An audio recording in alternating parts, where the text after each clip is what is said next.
Good evening, everyone, and welcome to Knockhill Racing Circuit for the 6th round of the Apex Rear Wing Championship. It's my absolute pleasure to throw to me commentators Matty Dunlop and Liam Harrison.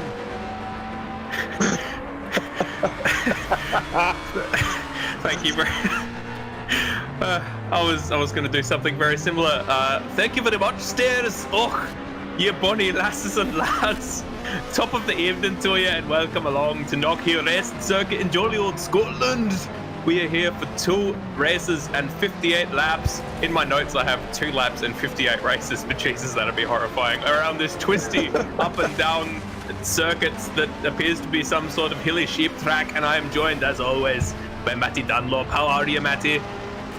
I'm not even going to make an attempt at an accent, but otherwise, I'm doing pretty good. It's good to be back here this week. It is round 6 of season 9 of Apex Rear Wing, and we are here at Scotland, you may have guessed, at the Knockhill Circuit. I don't know where they'd get that idea from.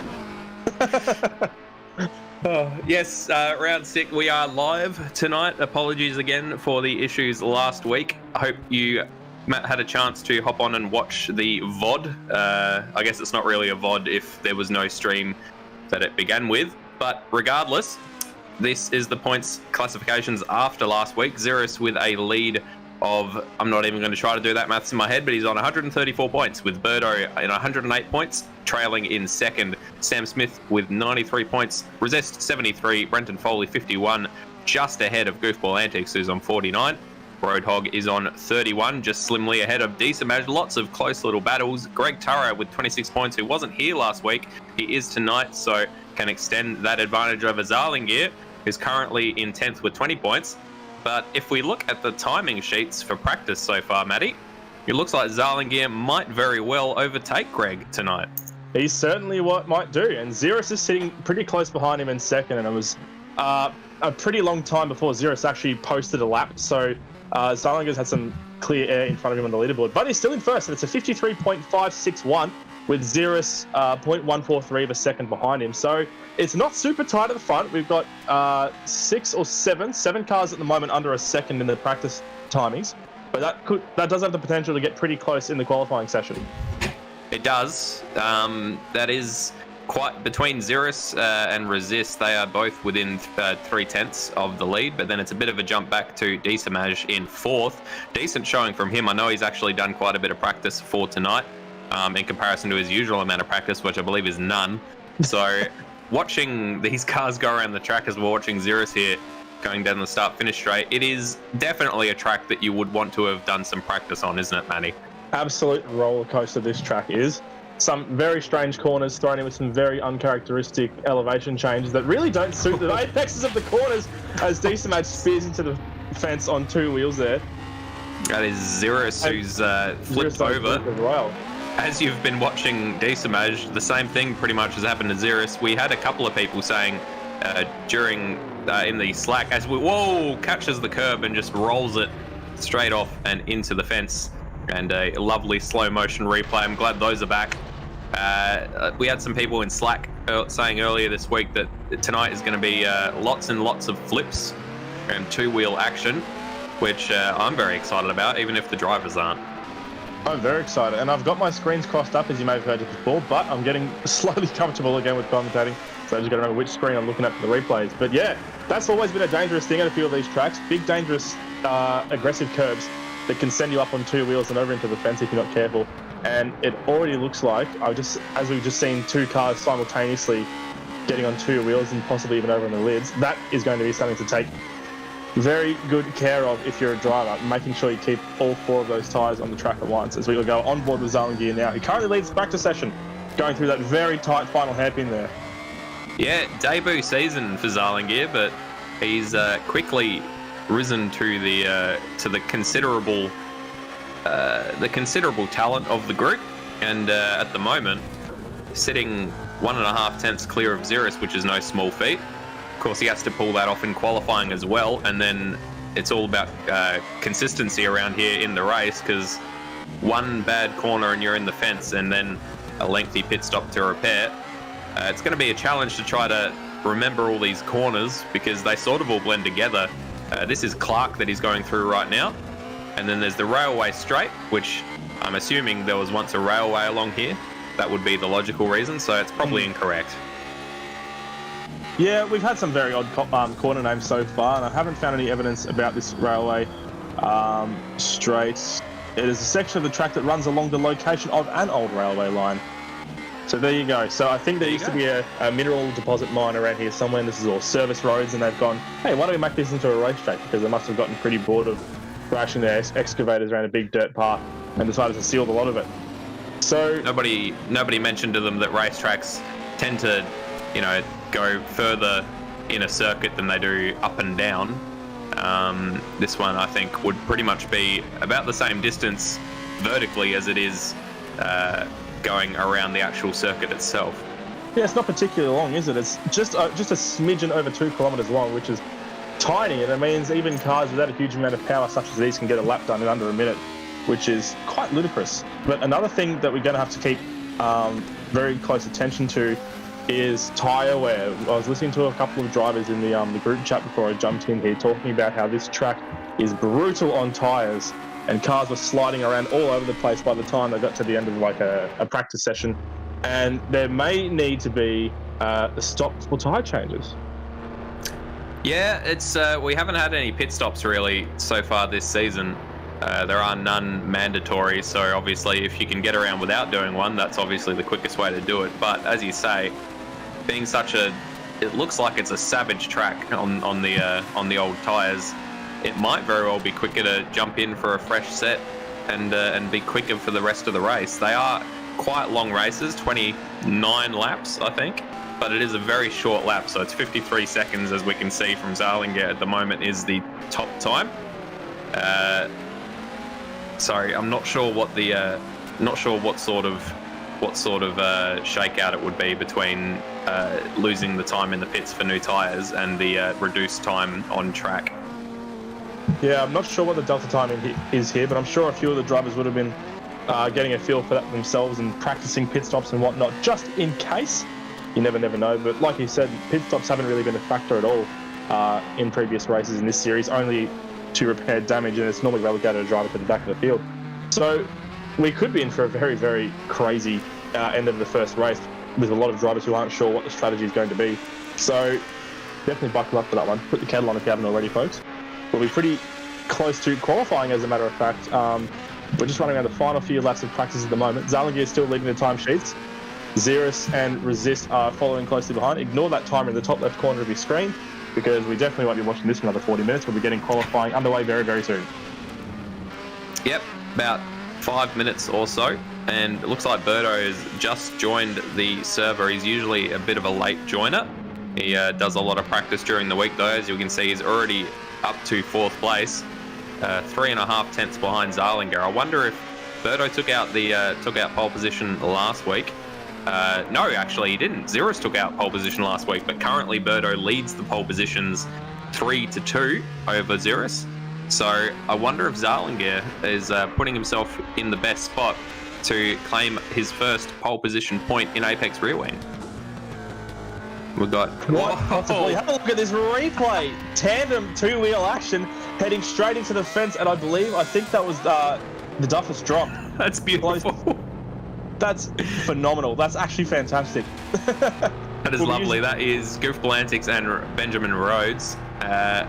Both of them, as you say, simultaneously up on their sides, as we just saw. Well, we didn't just see, but Birdo did just flip the car and has escaped back to the pits.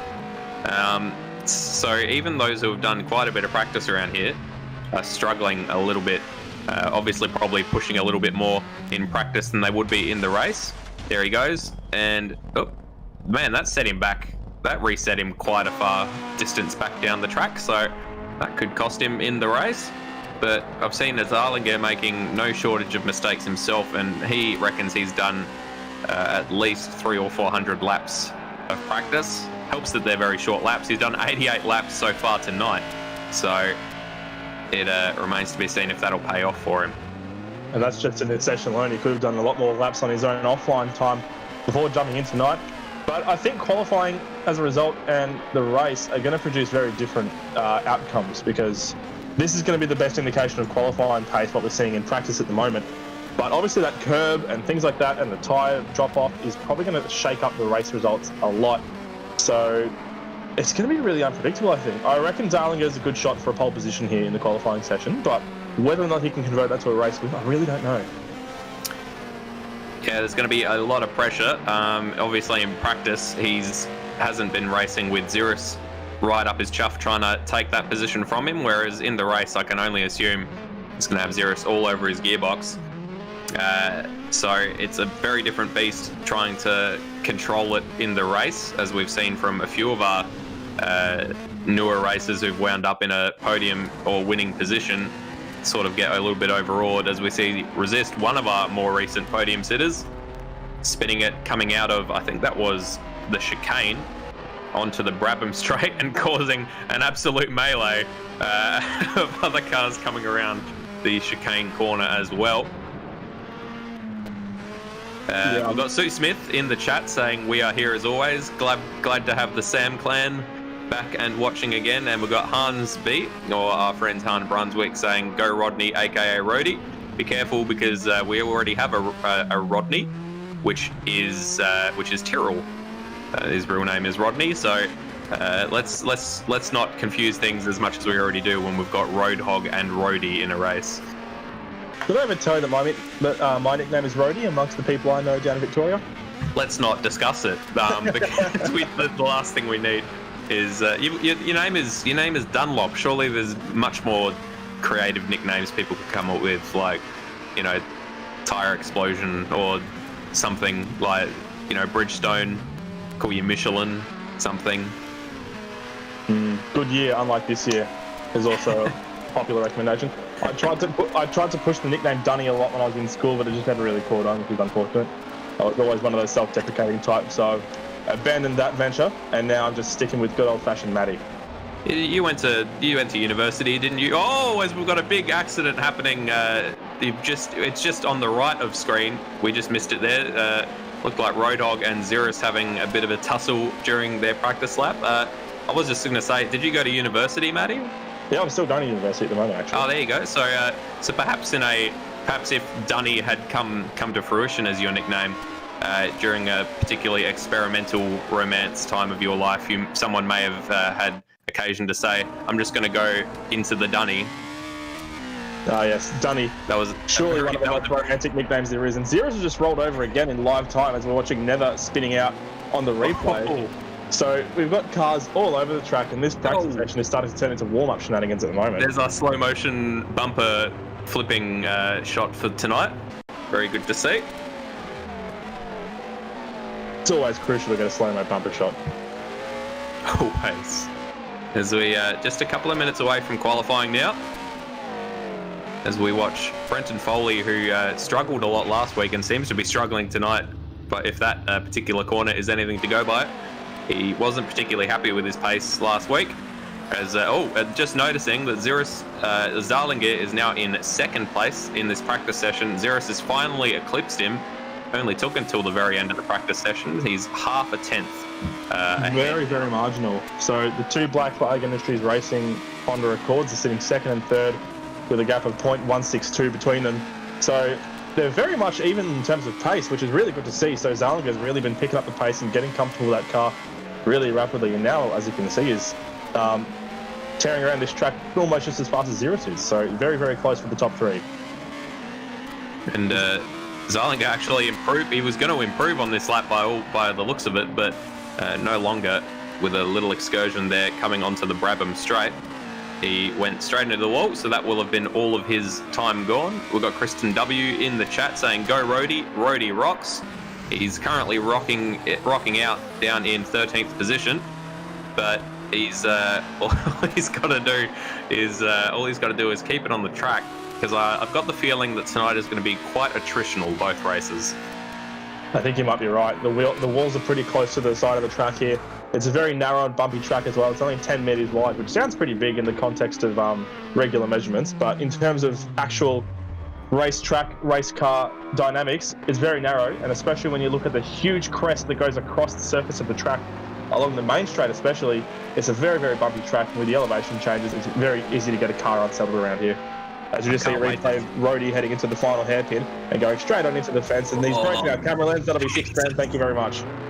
Yep, he's killed somebody. That's very good to see. I was going to say, I cannot wait to see somebody try to follow someone around this track. I'm so glad that I'm not racing this season because, my goodness, I do not think I'd be able to handle it. We are just ticking over into the qualifying session as we speak. So that will be up and running in just a moment. Here are the stats. So it's a 10-minute session. There is no lap limit. So in theory, if they had enough fuel, they'd probably be able to get 11 laps done in the 10 minutes. There is a point for pole position. As said earlier, Birdo is currently leading the pole positions with 3 to Zirus's 5. Maybe can Zirus even it up tonight, or is there going to be a surprise packet of Zarlingear or Resist popping up to grab their first pole position of the season? It is the shortest lap of the season, being over 2.9 kilometers, and it is a very undulating circuit, as you can see there in the bottom right-hand corner.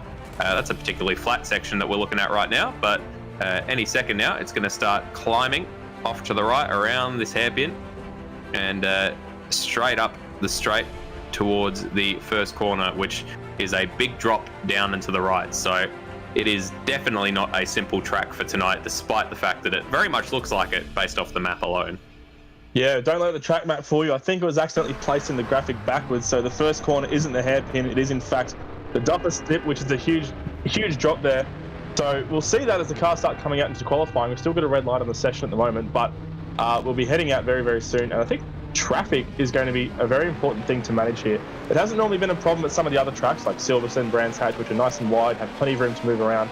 But this tiny little venue here, this diminutive Scottish racing venue, is going to provide some very interesting traffic situations, I think. And it'll just be a matter of finding a nice gap, punching some clean air through, and getting a good lap time down as Zirus is already trying to navigate around D-Smash. It looks as if D-Smash has let him go, which is probably wise. I would not want to be trying to do my hot lap, or my first hot lap, with Zirus right up my chuff. So Zirus is released to become the first one to start a lap in anger around here for qualifying. D-Smash right behind him though, and D-Smash with some decent pace so far tonight. I think he was about 5th in the practice session just now, but of course, doesn't matter where he was in practice. It all remains to be seen where he can slot in after this 10-minute qualifying session. So we got a nice shot there, Zirus and D-Smash, and then an absolute paddock back to the next runner, which I think is Zarlingear. Left himself an acre of space to get his lap done. And behind him is the Ovlov Racing Volvo. D-Smash straight off the track, so not a good start for him. Not ideal, no, but he's got plenty of time to make it up. It's a 10-minute session, which doesn't sound like much, but because it's such a short track, you get quite a few chances to get around here and put a fast lap in. So hopefully we'll see him get some good times on the board towards the end of the session as he makes his way around, and hopefully he doesn't have too much damage either. Just saw Zirus with 2 wheels off the track. Doesn't look like it cost him too much time, but just showing even the, well, we consider him an alien. He probably isn't considered an alien by, you know, the other people who we would consider aliens, but even the very experienced drivers like Zirus are struggling a little bit around this tight circuit, and he's going to set our first lap time of 53.7. We saw the fastest in practice was about a 53.5 or 53.4.5 or somewhere thereabouts. But currently no one is anywhere near him. Closest is Sam Smith, 0.5 of a second down after the first hot lap. Patience, Madbird, patience. We've still got plenty of time in this session, plenty of laps to come, and I'm almost wondering if I should just ration my energy a little bit, because I know this race is going to be absolutely bonkers. So I'm trying to get hyped up for qualifying, but I don't want to wear myself out too much. We've got 11 times on the board so far. Zirus is coming around at the moment to the hairpin. He's down on his lap by a second, so this lap's a bit of a throwaway at the moment. So who else is on the quick one at the moment? I'm just trying Zarlinger's on a flyer. He's up 0.4 on his personal best, so that would slot him in right around a 10th behind Zirus. So it was a pretty tidy hairpin for him, so it looks like he's going to at least carry that speed onto the line. And he slips into the first. Oh, and then immediately is eclipsed by Greg Tara. Where'd that come from? Greg with a 53.7. in the Ovlov Racing Volvo. Very well done. What can I tell you, mate? The Volvo is just an absolute beast as Resist goes fourth fastest in the Honda record. And regular viewers of Apex Rear will know that I am president of the Greg Tara fan club and acting supreme leader chairman of the Volvo fan club. So I'm very hyped right now to see that Ovlov on the top of the timesheets. But we've still got a bit of time to go. And Zalingir is 0.011 of a second behind him. That's 100th and a bit. So it's very, very tight at the top. Yeah, it isn't going to improve this lap is Zalingir. Zirus coming around to finish his lap. It looks like a quick one. And he slots into first by 0.07 of a second. How long is that going to stand? Or will it stand until the end of the session indeed? Zalingir does not improve. Zirus still at the top of the leaderboard. And Goofball Antics, I think, doing a practice start in the pit exit, just blocking up the works a bit. And I heard some hornage, so someone not particularly happy. Yeah, creating a bit of a traffic jam there. It looks like Sam Smith is swarming all over the back of him now, trying to get past. He's currently down in fifth at the moment, a whole 0.8 of a second, and Goofball Antics pulls off to the grass to let him through. That's very nice of you, Goofball. Well done. And Zirus charges through as well. So Sam Smith is going to use this opportunity to try and get a little bit further up the board as well. He hasn't been doing too well in qualifying so far this season, although he had a good result last time out. I think he qualified up in the front row for the first race at Silverstone. So he'll be able to see. We'll see if he can carry that momentum into this race here, as we see. At the moment, we've got Zalingir, who's coming up on the main straight to post another lap time. Will it be fast or will it be a little bit slower? Oh! He's gone top, 53.625. We've still got a bit of time at the top to play with, folks, so you can expect that to come down even further, but Zalingir has gone first. He has. As you said, we got Birdo, coming around the last corner, and he is up as he was going through that there hairpin, and he slots into fifth. That must have been a bad exit from the hairpin, so not good enough for the Renault driver. Might be a decent night, actually, for the cars that are... Whoa! As Birdo has an immense accident after turn 2. Might be a decent race for tonight for the underpowered cars like the Peugeot of Sam Smith and the Renault of Birdo, because those BMWs aren't going to have much space to stretch their legs, which is sort of what's kept Zirus so in touch with the season so far, as Zirus is actually up on his lap time by... Sorry, he's down on his own lap time, but he's up through on the first place man Zalingir by almost 0.3. That might be a glitch in the game, because that seems incredibly big. We're just going to wait and see. He slots into second with 0.003 of a second better than his previous personal best, so that's consistency. Hans B and Kristen W both saying F for Rhodey, spun at the final corner, has yet to set a lap time is Benjamin Rhodes. He's out on the track at the moment. He's on he's going down the railway straight at the moment. He's got a good lap time. He's down 4.9 seconds so far, so he will be getting a lap time under the minute mark, which he wasn't able to do in practice, so that's a good improvement from Rhodey. But he'll be wanting to use the rest of this qualifying session to keep getting that practice in and try and get some good lap times in around this Knockhill circuit.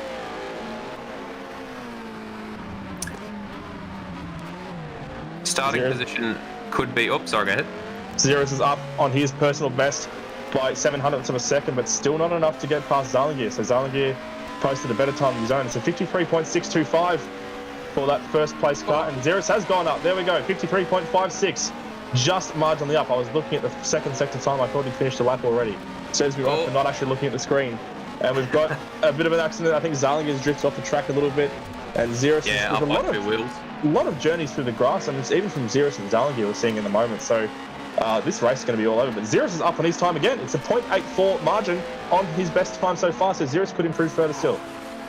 He could. It's definitely these guys at the top are absolutely tearing the necks off their cars. Oh, Rhodey having another spin at the last corner. Barely gets out of the way of Zalingir, who was coming around to start a hot lap. Would be definitely saying thank you very much for getting out of the way in a prompt manner. But it's not going to be a quick lap for Zalingir.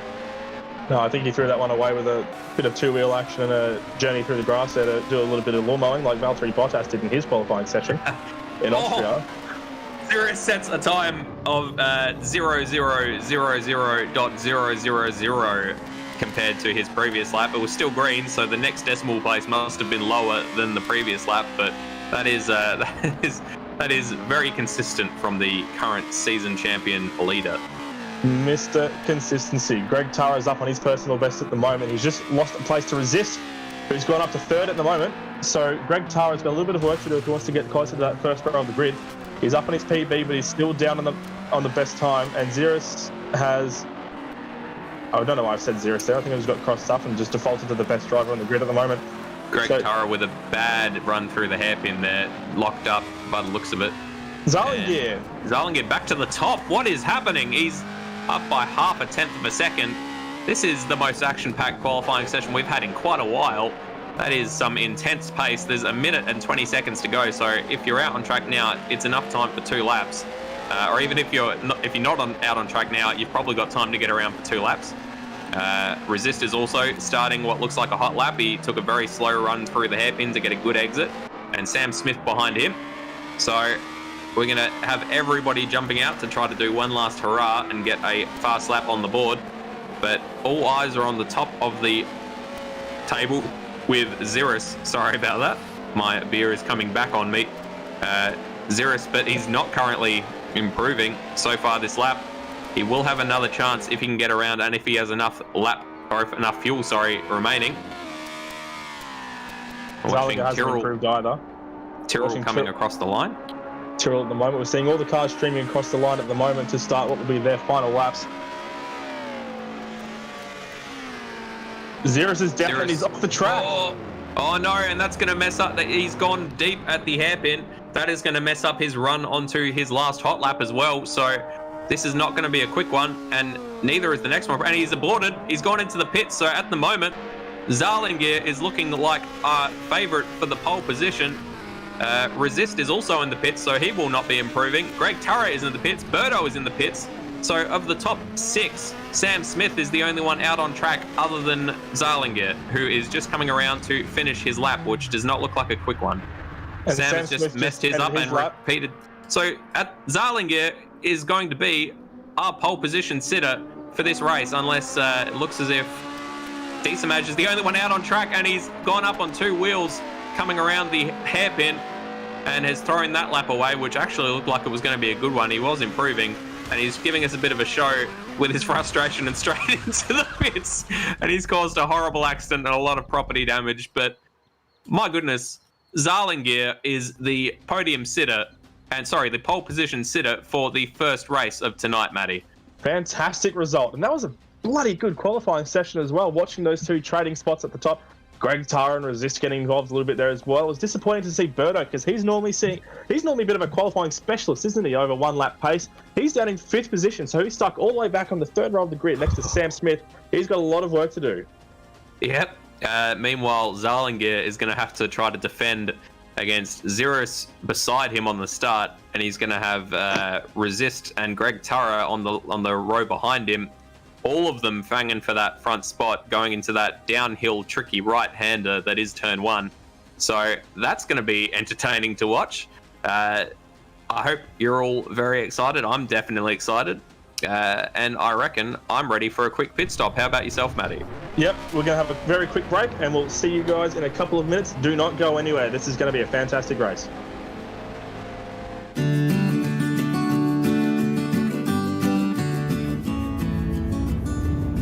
Here we are, approaching the hay plains. We've got Goofball Antics is driving. It's happening. And on the other side there is Madbird. It's me. And Stairs here, repping in the back seat. Behind us. Oh, let's not worry about that magazine. we got Resist and Xeris in the front there. Resist driving. How have you felt about the trip so far, Heath? It's been good. It's a bit of an early start. It's nice and cool in here, and that's all that matters. Good company. Yeah, it's a pretty hot day today, isn't it, Madbird? Feels weird being a passenger in my own car. We're 6 hours in, about 7 hours to go. See you in Bathurst. Oh my goodness! How are you feeling after that turn there, Heath? Or that not turn, but that truck turning? Truck turn? Yeah, that looked like it unsettled you slightly. Are there any cucumbers back there, Stairs? Because that'd be the only thing cooler than me right now. Oh, he's done it. Nah, this Coke's pretty cool. What an absolute legend. So we're on the way to West Wyalong. We got assorted snacks with our walkie-talkie, and we don't have a rubbish bag. Do we, Stairs? No, I appreciate it. we don't have a rubbish bag. That was an oversight. So the marching order is the same as before. I believe Phil is still driving in the other car. Yep. We are about 400 k's now from Bathurst, and it's all looking very exciting. I'm very keen, and I'm really happy that Alistair has these very loud walkie-talkies. Fuck. Do you want to check in with the other cars, see if they've got anything to say to the phone? Oh my gosh. Mad car to Fabmobile, do you read?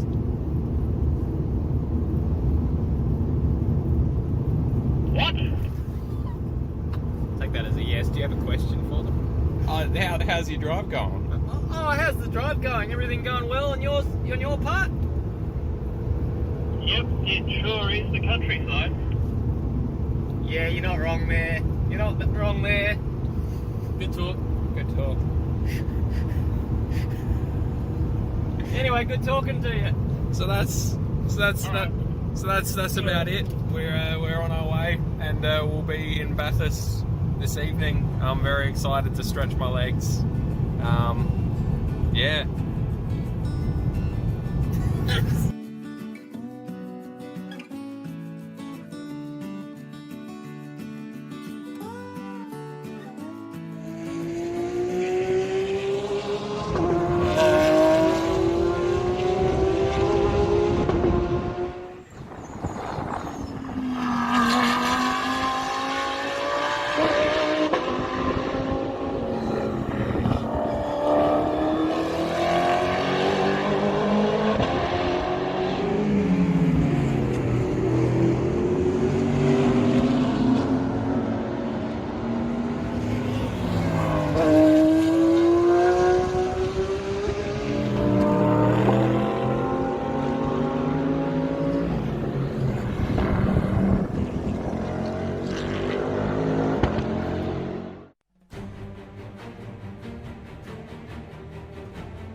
Hello everybody, welcome back to round 6 here at the Scottish Knockhill Circuit.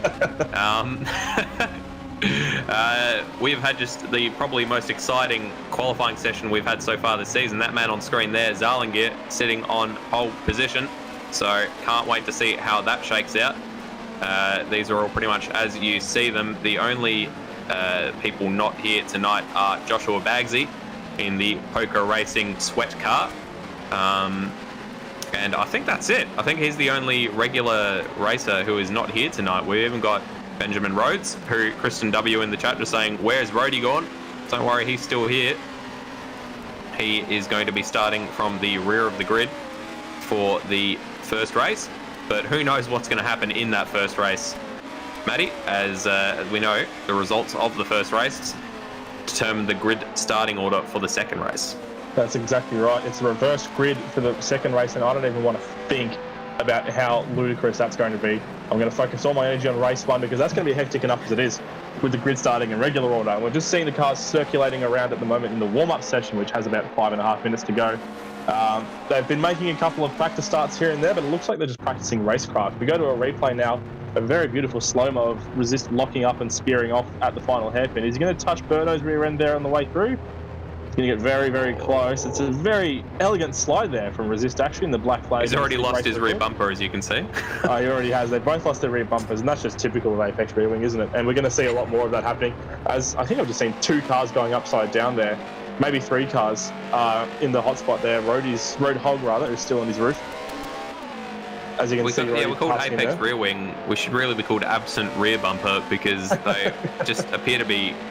I don't know if it's this mod in particular, but they seem to be very prone to being knocked off. And I'm just watching the last hairpin, and half the cars going through are missing their rear bumpers. So I expect to see some of that during the race. We got that. We're seeing Roadhog and Decimage. That was beautiful. That was almost a what's the thing where they do synchronized? That's the one. That was very synchronized. My goodness. There's going to be a lot of damage to these cars and a lot of mechanics sitting back in these garages wondering why they even bother coming out to these events, as we see Rody spinning out on the track at the top of the hill there. So he's not parked on the racing line, but it's still a blind crest, so you'd want to be careful that no one's going to spear straight into him. He's now on the racing line. No, he's off the track. We've got his, it seems like we've got his fan club in the chat. We've got Brute saying, go Rody. Kristen W saying, yeah, go Rody. Hands B saying, Rody for top 10 tonight, keen AF. And then we've got Lewis Wedding, our friend, just being the dissenting opinion, saying, boo Rody, go Goofball. Which I'm sure Goofball will be very happy to have your support there, Lewis. And an F for Roadhog as well. F for Roadhog in the chat, indeed. And we've just got a little under 4 minutes to go in this warm-up session. And there hasn't really been many practice starts, because normally we've seen a practice start pretty much every lap in this warm-up, but I think everyone's gotten pretty comfortable with how the grid works, and they just want to practice consistent laps around this track, racing side by side with the other drivers. We did have, that was a big accident we just saw from the bonnet of Greg Turra. I'm not sure who that was, but my goodness. That was is definitely the right word to describe them. He is no longer a person. That was dramatic. I imagine Director Stairs is currently scrubbing back to try to find a replay of that particular accident. I think we're hearing it's Sam Smith, I believe. I think we did have 3 or 4 practice starts. It's just because it's such a short lap. They were all run and done before the break finished. So you guys have missed all that action.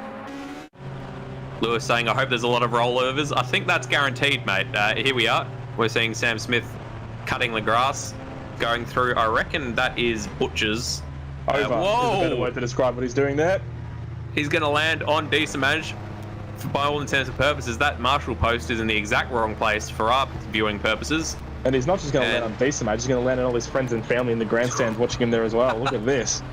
The entire Sam clan is there, and he's just landed on them. Obliterated them. My goodness. Horrendous. Tiger in your tank, Sam's dad mentioned a couple of races ago. It certainly jumped like one. And Lewis just saying, hang time. And Brute saying A+ for hang time. So everyone very happy with that. Very well done there, Sam Smith. Very well done. Bit of a departure from his normal policy of I want Stairs to just catch a replay of Tyrrell when he gets a chance, because I've just witnessed the slowest rollover I've ever seen in my life. But Sam Smith has departed from his regular warm-up procedure of taking out all the trackside. Wow, this is some incredible crashing happening here. Decent, absolutely shredding his Peugeot to bits. that is some accident. We're going to see it again here. Greg Turra trying to overtake him around the outside and then becomes the inside for the first corner. Desamage tries to cut across at full pace, slams directly into the wall. My goodness, that was oofed. Oofed. I can only offer humble oofs. Oofed is probably the most apt word for what is happening right now in this warm-up session. It almost calls for a yikes and an oof at the same time, or a yoof, if you will. A single yike, but a particularly big one. We're not in the territory of plural yikes at the moment, but just be wary. This is not a slow motion replay, folks. This is full speed happening that you're seeing here. Tyrrell just digging his wheels into the sand. Now we're going to see it in slow motion, I think. Stairs is going to hit that down button on the keyboard, and this is just beautiful, isn't it, Madbird? It's like, have you seen that one YouTube video of the most pathetic Rocket League goal in existence, where it just slowly rolls past everybody as they like dive off in every direction and fail to hit it? This is the accident, the motor racing accident equivalent of that, as he just slowly phases into the gravel, and then he's entirely dead under there. That cabin is crushed. Terrific stuff. The game considers better of it and resets him. Lovely. Lewis Wedding just saying this is without a doubt the greatest session that has ever occurred in sim racing. Well, just wait until race one, mate. I was about to say, I certainly hope the race is going to live up to this, because my goodness. Speaking of, we've just elapsed time on the warm-up session, so all the cars will be peeling into the pits to clean all the brown stuff out of their racing suits, get the bumpers back on the cars, and get ready for race one. Yep, reattach the bumpers. That's the first thing everyone's got to do when they've got to run out there and pick them up. But it's kind of difficult when they're pirouetting slow motion across the track. It's quite hard to hard to grab them. This is the stats for race 1. We've got a lovely footage there of someone punting Zarlinger a tiny bit. 29 laps, 60.6 kilometers. Watch for traffic, definitely, with a very, very short lap. It's going to be a lot of lapping traffic and a lot of lapped runners getting in the way, I imagine. Highest number of laps this season, but of course the laps are only about 53 to 54 seconds, so might be a high number of laps, but it's still going to be around the same time. And we're just waiting for everyone to hop out onto the track. While we've got a moment, make sure you hop down, hit that thumbs up button, and hit the subscribe button as well while you're there. And while you're there, might as well hit that bell, ding ding, so that you get notified whenever we have our races going on. Also hop over onto Facebook, look for Apex Rear Wing, give us a like on there so you can see all of our social media posts. All of them, definitely not just race links. We do other things on there as well, or we will do in the very near future. You can see there Zarlinger is on pole, and someone, I'm not sure if that is a I think that's Sam Smith is on his back before they've even set off. So we're certainly there he goes, he's back on his wheels. So it would certainly have been a very interesting start. Yeah, it would have had to. It's like a Le Mans start in which you have to get out of your car, slowly flip it over onto the wheels, gap pick it in, and get going. Speaking of getting it's like going, a Halo Le Mans start when everyone gets in their flipped warthogs. Yeah, just stand next to it and hold F until it's back on its wheels. We've got some lights flashing, we've got some horns blazing, we've got some cars rolling off the grid. We've got a formation lap, and we've got a grid for race 1 set, ready to go, Madbird. We do indeed. Thank you very much, Matty. Zarlinger leads us off. The first man that isn't Berto or Xeris this season to take out a pole position. Absolutely beautiful. We're seeing Resist looks like he's stalled or something on the grid. Everyone's gone off around him. I certainly hope that's not a recurrence of his wheel issue he had a couple of races ago. Definitely hope that he can get that fixed up. Looks like they've slowed down to compensate. Xeris will be starting alongside Zarlinger, so there's going to be a lot of pressure on that young man in the Honda Accord going into turn 1. Can Xeris get that position done? We've then got Resist sitting motionless on the grid, so we'll keep an eye on that. We've got a lot of Fs in the chat for Resist. Definitely hope we can get that fixed up, otherwise we might be looking at a race reset. We've got Greg Turra starting from 4th in the Ovlov Racing Volvo. So he is going to be looking for a good start as well. Birdo, with his, I reckon, lowest start of the season in 5th place in that Renault Laguna. He will be looking to improve during the race. He will not be happy with where he's starting from. Sam Smith behind him in the Peugeot. Tiger in his tank for Tin Shed Racing. What can he do? Goofball Antics in the Alpha. He is going to be starting from 7th place alongside Decimage, who is currently warming his tyres at the slowest rate I've ever seen someone warm their tyres. Brenton Foley behind doing a bit of a better job, using about the entire width of the track to warm his tyres. He has not been enjoying himself, so hopefully he can find a little bit more pace tonight as the night wears on. Netherelmian starting from 10th place, Tyrrell from 11th, having done a lot of practice, Roadhog in 12th, and behind him, rounding out the grid, is Rody in 13th place. And we've got a bunch of people returning to the pits, so I reckon we're going to have a server restart here. Yeah, so we've got Xeris and Resist back in the pits, so I reckon we're going to be looking at a server restart, so you're going to have to bear with us here, folks. Meanwhile, I imagine Decimage is going to be popping his tyres in the oven, because that'll be a lot quicker than the way he was warming them up on the track. Just very slight weaving at the slowest rate I've ever seen someone weave in my life. So yeah, there we go. So everyone's disappeared. We'll be restarting, and hopefully whatever Resist's issue was is fixed. Hopefully not a recurrence of his wheel issue from a couple of weeks past, where he had some the wheel basically reset all of its configuration, and he had no all of his force feedback was different to how he usually was used to it. We've got a lot of Fs in the chat. We appreciate it, guys, very much so. And what else have we got? We've got Brute saying starting upside down. Luckily that righted itself. Lewis saying, how good would it be if when Resist recovers he rolls into the stands? I'm not sure if that would be good for the people in the stands. All of the Sam clan would be deceased. And we've got Kristen W just she's bucking the trend a little bit. Instead of an F, she's got an A, B, C, D. In comparison to all the Fs flooding into the chat at the moment. Good to see some representation for the rest of the alphabet. It is. The rest of the alphabet doesn't get a fair go, if you ask me. Why is it? When did it become F? Why is it F? Because it's F to pay respects from that Call of Duty game, I'm guessing. That's right. I've just answered myself.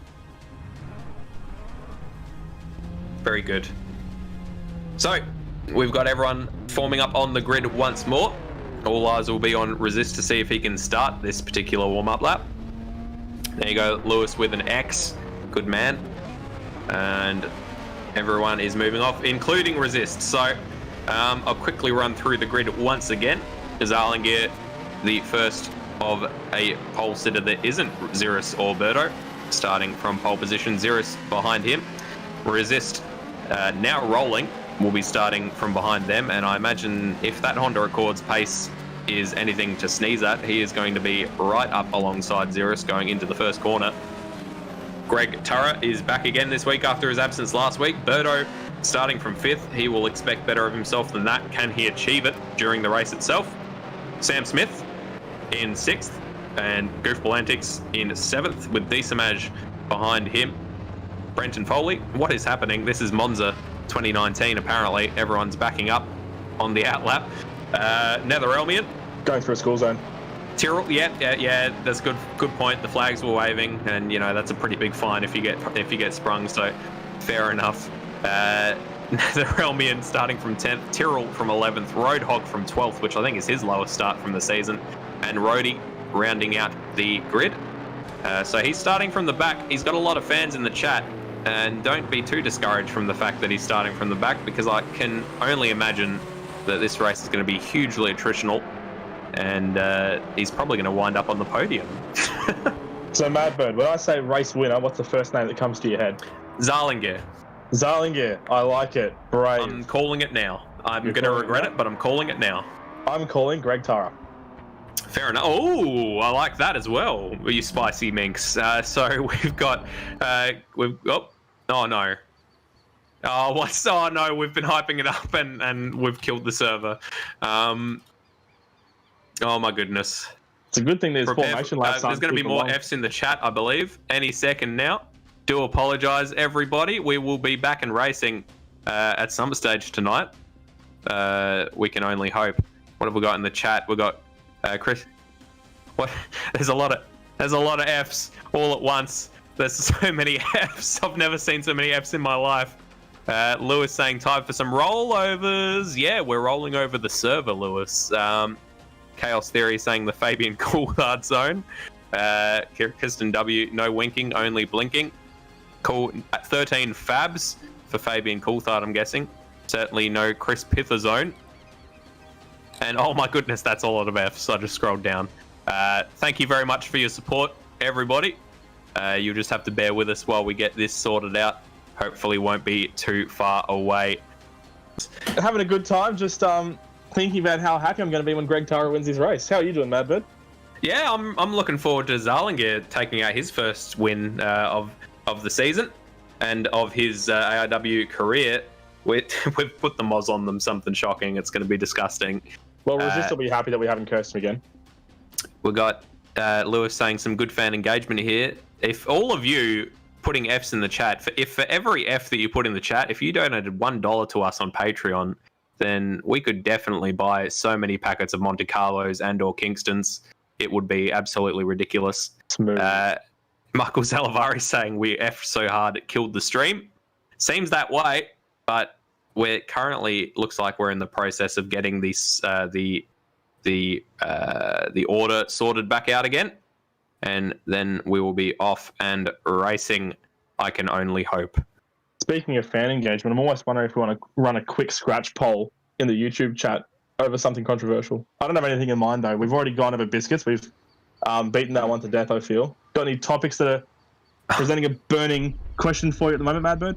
No, I know nothing controversial that has happened in the past few months. We've got our sponsor for tonight, which Sam's dad will be very happy with, is Esso Performance Motoring. Put a tiger in your tank. That tiger's got some stylish hair. Those three little, I guess they're meant to be whiskers. Those whiskers that cats have above their eyes, but really looks like he's got Homer Simpson hair, kind of. Yeah, I've just noticed those three little strands of hair on the top of his head, and that's thrown me for a complete loop there. And we've got a few people in the comments trying to scrounge up their own topics to debate at the moment, such as who is the one biscuit to rule them all, Monte Carlo or Kingston, courtesy of Monte Carlo, obviously. Chaos Theory wondering if Chris Pither is overrated. Brute wondering if Hamilton or Jack Smith are the worst driver. And I almost want to throw in something regarding the current motorsport situation here. What happened that was controversial in the last couple of races? I think all the penalties were sort of pretty well handed out in the last Formula One race. Supercars, we haven't seen too much action from them too lately. We've had a few drivers making mad dashes over the Victorian border to get into New South Wales. And just desperate to get out. Oh, well, very desperate. Almost all the teams packed up their trucks and headed up to Sydney Motorsport Park to take residence in the garages, except for Kelly Racing, who have headed up to the family farm up near Mildura on the New South Wales side of the border, and they've taken the tractors out of the shed. They've parked the supercars in there, and it's definitely a scene. I've had a look at a couple of photos on Facebook today. That would be a sight. Andre Heimgartner, he's one of their drivers, isn't he? I've got no. You're asking the wrong man. I am not a V8 supercars. I guess just supercars now, isn't it? Fan. Yeah.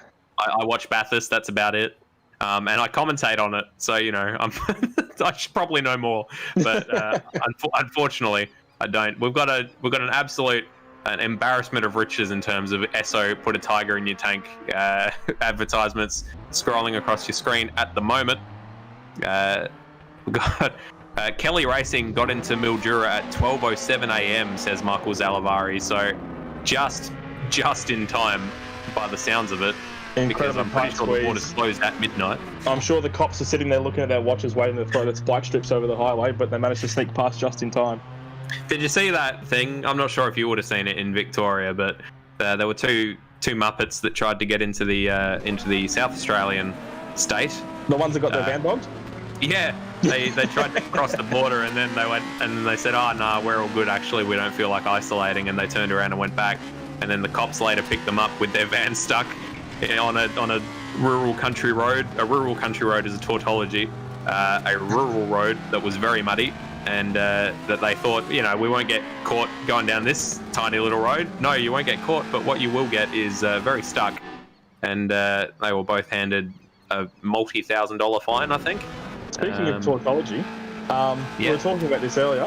Fun fact for those of you who aren't aware, in the Scots language, knock, or spelled C-N-O-C, is the word for hill.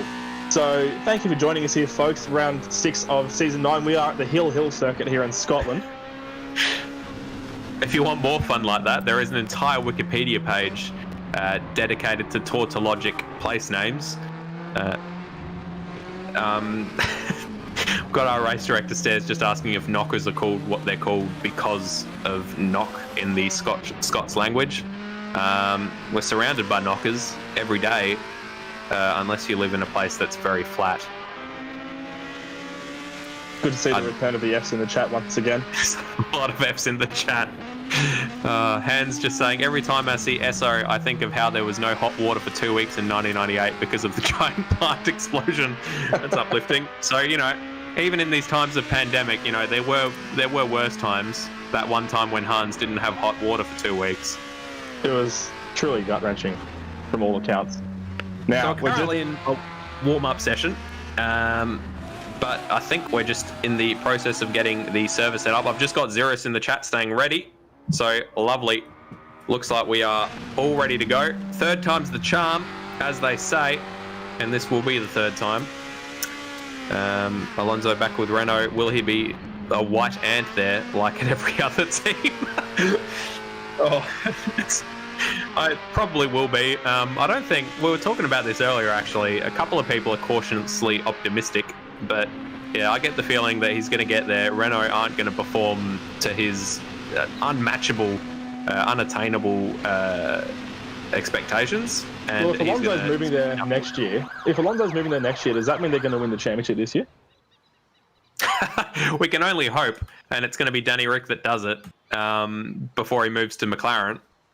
And McLaren obviously having a ripper weekend last weekend with Lando Norris landing his first podium. I'm not sure if I'm more upset that Albon didn't get a podium or a race win, or happy that Lando got a podium. But either way, I'm feeling a very strong emotion. Well, I reckon Alexander Albon will be on for many chances to get podiums and maybe even race wins, especially with Lando Norris as well. Both of those rookies will be pushing through the rest of the Formula One season to get some good results. But enough about Formula One. Let's talk about Apex Rear Wing. We've got a race on our hands. We do. Everyone is gritting up. And while I want you to keep your eyes on the race, viewers, we do have Rob Smith, Sam's dad, in the chat, just posing us a little quiz to work on tonight. Well done, boys, with the SO research. Next one. Which car have I recently bought? Clue words: Scorpion, Southern Cross, Gloria. His is 1974, so we need to be able to identify the brand and the model. I'm certainly going to be no good at that, but perhaps some of our enterprising viewers can research that while we're racing, obviously with one eye on the race, as we finally have everybody gridded up, and it looks like we are ready to go on our third formation lap. So I guess I'll run through the order once again, just to refresh everyone's memories. Lewis just desperate in the chat. Time for some rollovers. Hopefully no more server rollovers. Zarlinger takes out his first pole position in Apex Rear Wing, followed by Zerus, who just could not pip him at the post in qualifying. Behind them comes Resist, who is up and moving and is looking very lively tonight. I would not count him out for a race win at all, but Zarlinger is my favourite. Greg Turra in fourth place is Maddie's favourite for the win tonight, so look out for those two DNFing on lap one. No. In fifth, we've got Birdo, who would probably expect better for himself.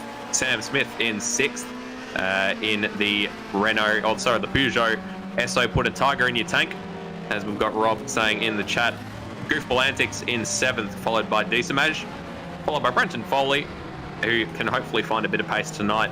Netherelmian in 10th, Tyrrell in 11th, Roadhog in 12th, followed by the other Road instead of Roadhog. This one is Roadie in the Plus Fitness Racing BMW, and that is all she wrote. But the race is yet to be written. Shouldn't have said that. And they are all regretting up as we speak for the third time, hopefully the last time, except for the reverse grid race. I'm just going on and on, Maddie. How are you doing? I'm doing great. I'm really excited because we're about to get some red lights on the grid for the start of race one. We are indeed. So they are all gridded up. We are into the race session. We've got the lights up. We've got 1, we've got 2, we've got 3, and we have got 4. And we've got lights out, and away they go. It is a decent start, but looks of it from... No, it's not a decent start from Zarlinger. He's been swamped by Zerus, who's shot straight off into the lead. Zarlinger holds onto second at this stage with his teammate Resist right behind him. And Greg Turra in the Ovalov Racing Volvo is right on the back of that Honda Accord. Oh, Decimage and Brenton Foley, they were going side by side through that really tricky section there. But so far, everyone is still intact. Zerus is leading the way. We've got Sam Smith, who's almost gone over on his roof, and I think he's slipping into the fence. He has. So that started terribly for Sam Smith. He is down to last place already. We're not even halfway through the first lap. What else have we got going on up at the front? Zerus is just shooting away. He's a second clear of Zarlinger already. So if Zarlinger has got the pace to reel him in, he's going to have to start right now. He's got Resist right up his chuff. And it is pretty much line astern from Resist down through to Birdo, still in 5th place. They are very close on the racetrack. As we've got Greg Turra going down the inside, going into turn 1. This can only be an airplane crash. We'll see Goofball Antics having a huge accident on the start-finish straight. I haven't got time to look at that right now. Greg Turra has made 3rd place over Resist going into turn 1. He's looking pretty good at the moment as Birdo goes up on his side into the fence as well. It's chaos to start race one here. We've got a few drivers who are able to capitalise and get that position and go as fast as they possible. Brenton Foley and Birdo have gone up on 2 wheels once again. Jeez, this is unbelievable. It's going to be... Goofball Antics has DNF'd. Sorry to cut across you. He was sitting on that start-finish line for quite a while, and he only just went back to the pits. So that is a very unfortunate start there for the Alfa Romeo. but he is the only DNFer so far, so doing quite well, the rest of them, to keep it on the track for the most part. There is now a big gap between Resist in 4th and Brenton Foley in 5th, as we've got a replay here of Goofball Antics. Oh, He just clipped the entry to the pit wall. Oh, so he's done that all himself. I'm not sure if that was an odd piece of geometry on the track that caused that, but regardless, he's just driven straight into the entry of the pit entrance, the entrance of the pit entrance. Speaking of tautologies, and he's absolutely obliterated his car. That is an unfortunate start. We've got an overwhelming surplus of Fs in the chat. Once again, thank you very much, everyone, for your support. We'll pass this on to Goofball Antics when we can get a hold of him. We're just seeing a replay now of Sam Smith behind Birdo. As Sam Smith, this is on the first lap, I believe it was, he speared it straight into the fence, and that's thrown him all the way back down to 11th place at the moment in the race as we stand. Yeah, Greg Turry is on the up and up. He's up into 3rd place. Zirus currently leading by 1.5 seconds, so Zarlinger not able to reel it in yet, and Zirus sets the fastest lap there for his trouble, 53.8, which is about 0.3 slower than we were seeing in qualifying, but still blisteringly quick. And Zarlinger at the moment not able to match him by the looks of it. He's staying in touch a little bit. He's only lost about 0.3 in the past few laps, so he's not falling too far behind at the moment, but he's going to have to really put the boot in and floor it and get up behind that rear spoiler of the BMW if he can hope to get in front and lead this race at any point. But he's sitting pretty in 2nd at the moment with Greg Tara behind him in 3rd. There's quite a bit of a gap. We've got 1st to 4th are sort of all on the same piece of tarmac, and then we've got a big gap back to Brenton Foley and Berto, who are running in 5th and 6th at the moment. Brenton Foley with a colossal start. He's up 4 positions from his start of 9th. So he'll be quite happy with that. Birdo is currently pressuring him, though, going into the hairpin. He's right on the back of him, might be looking to duck out coming down towards turn 1, but looks like he's had a slightly worse run off the hairpin and won't have the opportunity to do so. It's a very, as we've seen, it's a challenging track to drive. As we see Birdo flipping over onto his roof as he traces after Brenton Foley straight into the wall at Duffin's Dip. Or Doofus Dip, or Duffus Dip. I don't even know how to pronounce it. Whatever way you meant to pronounce it, Birdo just absolutely destroying his car, except it's actually still in one piece. Disregard what I just said, but for all intents and purposes, oh my goodness, that is a colossal accident. Absolutely massive. We've so many Fs in chat. That's what we come to see, says Lewis Wedding in the chat there. And is it? Is it though? I want to see a lot of these guys finish the race, and we've still got 12 runners on track at the moment. Rhodey's sitting in 12th at the moment, and I've seen Hans B has been very keen to see him get up into the top 10. Just wait a little bit. We may see a couple of retirements before then that might push him up by default. Hopefully that's not the case. Still 12 runners at the moment, and the rest of the field is starting to spread out and thin out quite a little bit. But we do have a battle between Sam Smith and Tyrrell here heading down the main straight. Sam Smith's got the inside line. He's going to sneak past that Nissan Primera pretty handily, as long as he can keep all 4 wheels on the track, which he does for the moment. He does, which is no guarantee around this track, as we've seen, which is why I'm not 100% off Zarlinger possibly being in with a shot here, because all it takes is one little lock up from Zirus and he soars into the wall, and Zarlinger is through and into the lead. The gap has gone out to 1.7 seconds, so it's not growing super fast. It is growing slowly. But Zarlinger is still, as you say, keeping within touching distance of that BMW. Yeah, I think Zerus will just be wanting to kick back and relax at the front here. He's just posted a 54.1. So not his fastest lap around this track by all means, and that's the way he likes it, just taking it nice and easy. He'll be coming up into lap traffic pretty soon as well, so he'll have to pace himself for that. Decimage trying to go down the inside at the first corner. That was never going to happen. That would have been one hell of a dive. Nether cuts him off and manages to maintain that 6th position. Decent race for both of them. Nether up 4 positions from his start, and Decimage up 1 position. Brody only a couple of... Is he? Where has it happened? It looks like it's happened just coming onto the Brabham straight. He's now extremely on the inside. Oh, that car looks like it has damage. He's locking up coming into the Clark corner. Here we go. We've got a replay of it. As he, coming onto the Brabham straight, just gets up on 2 wheels and straight into the wall. He is right behind this battle of Decimage and Nether, which is raging on. Looks as if Decimage had the job done, but then lost it in the hairpin.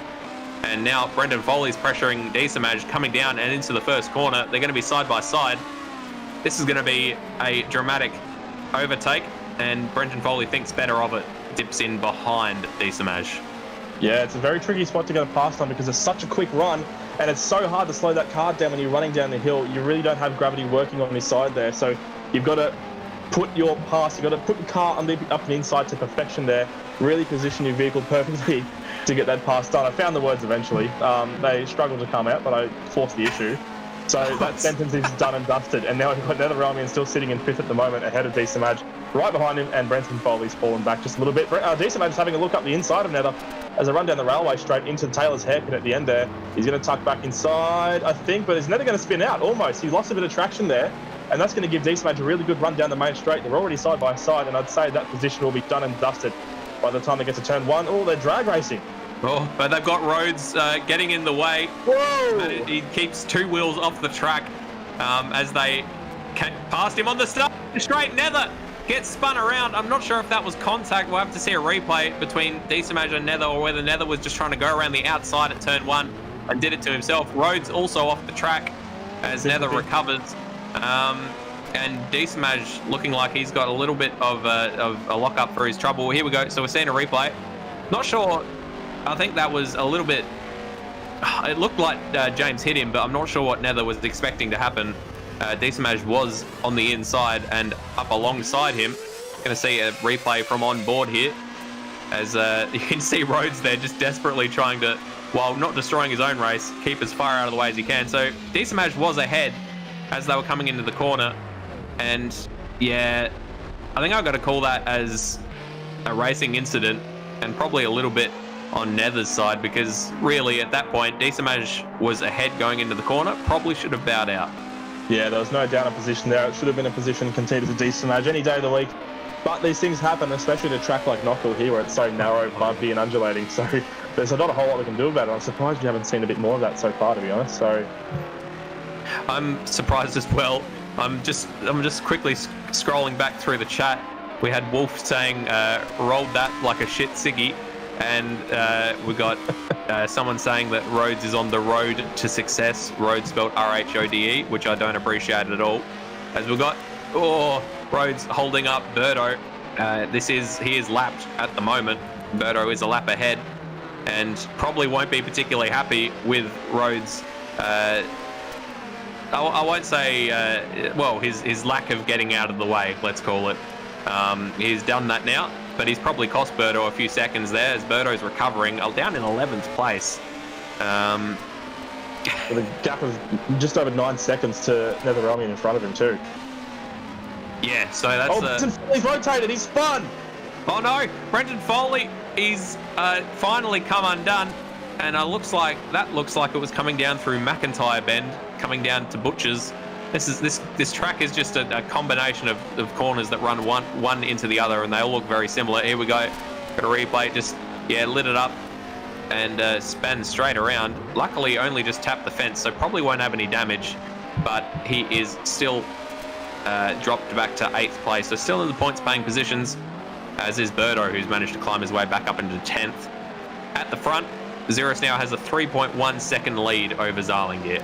They're just weaving their way past Rody for the second time now. Greg Tara just making his way past, and they're all unscathed, but the gaps have narrowed out quite a bit, so it's 3.5 seconds between Xeris and Zarlingier, and a further 2.3 seconds from him back to Greg Tara. We're just seeing a replay of Birdo being held up by Rody now as they go into, I think that was the run down to the chicane as we're going through now. Yeah, it's... I mean, honestly, it's kind of a crap place to catch someone, because he didn't have much spots to graciously move over and let him take the position. So I think that's a little bit... Birdo just needed to be a little bit patient until they got to that Brabham straight where he did get the position done.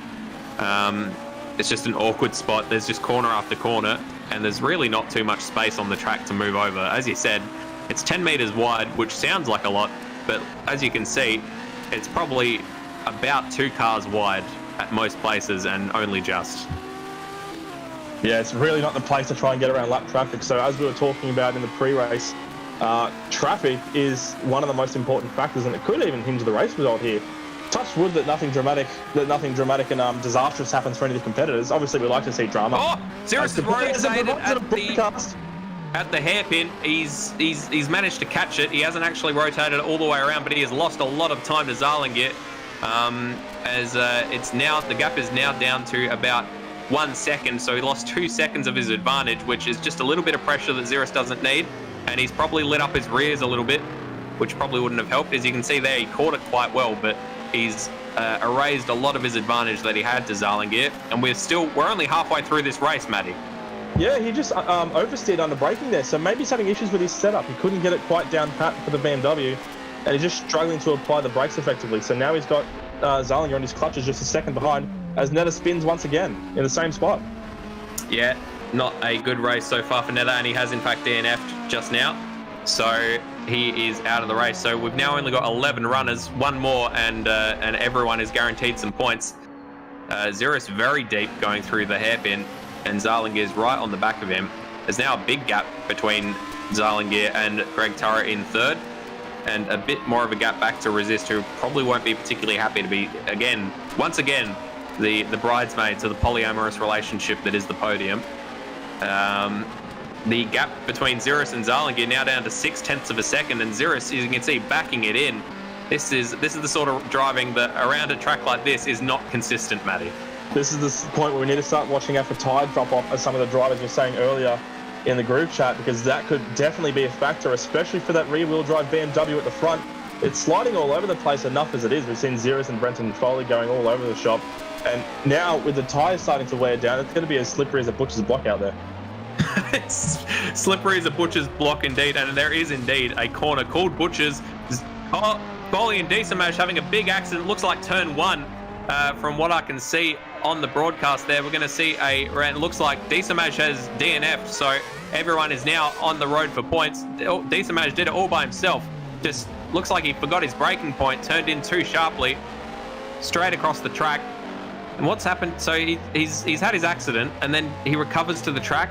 Oh no! And then he recovers directly into the path of Brenton Foley. Brenton Foley not going to be happy about that. That was some messy driving from Diesamash to recover directly onto the racing line. Oh, Diesamash has DNF'd as a result, so we now have 10 runners on the track. So the good news for Hans V is that Rody is in line to get some points from P10 at the moment, but that's if he finishes the race, of course. So Diesamash has retired from the pits, obviously as a result of damage, I would imagine. Brenton Foley's still out there running in ninth. He is, yep. So everyone just needs to try to keep their head cool, and if they bring it home, then they're on for some points regardless of where they finish at this stage. So I think, what would the classification be? If it's 30 laps, they need to finish 22 laps, thereabouts, in order to be classified. So unfortunately, Diesamash, Netherelmian and Goofball Antics will be starting from the rear, even though it is a reverse grid. They have not yet been classified. So all they need to do is last another 5 laps to be classified in this race, take home the points and start towards the front of the reverse grid race. That gap at the front has ballooned back out to 1.6 seconds. So Xeris has put his head down and just started putting in some decent laps.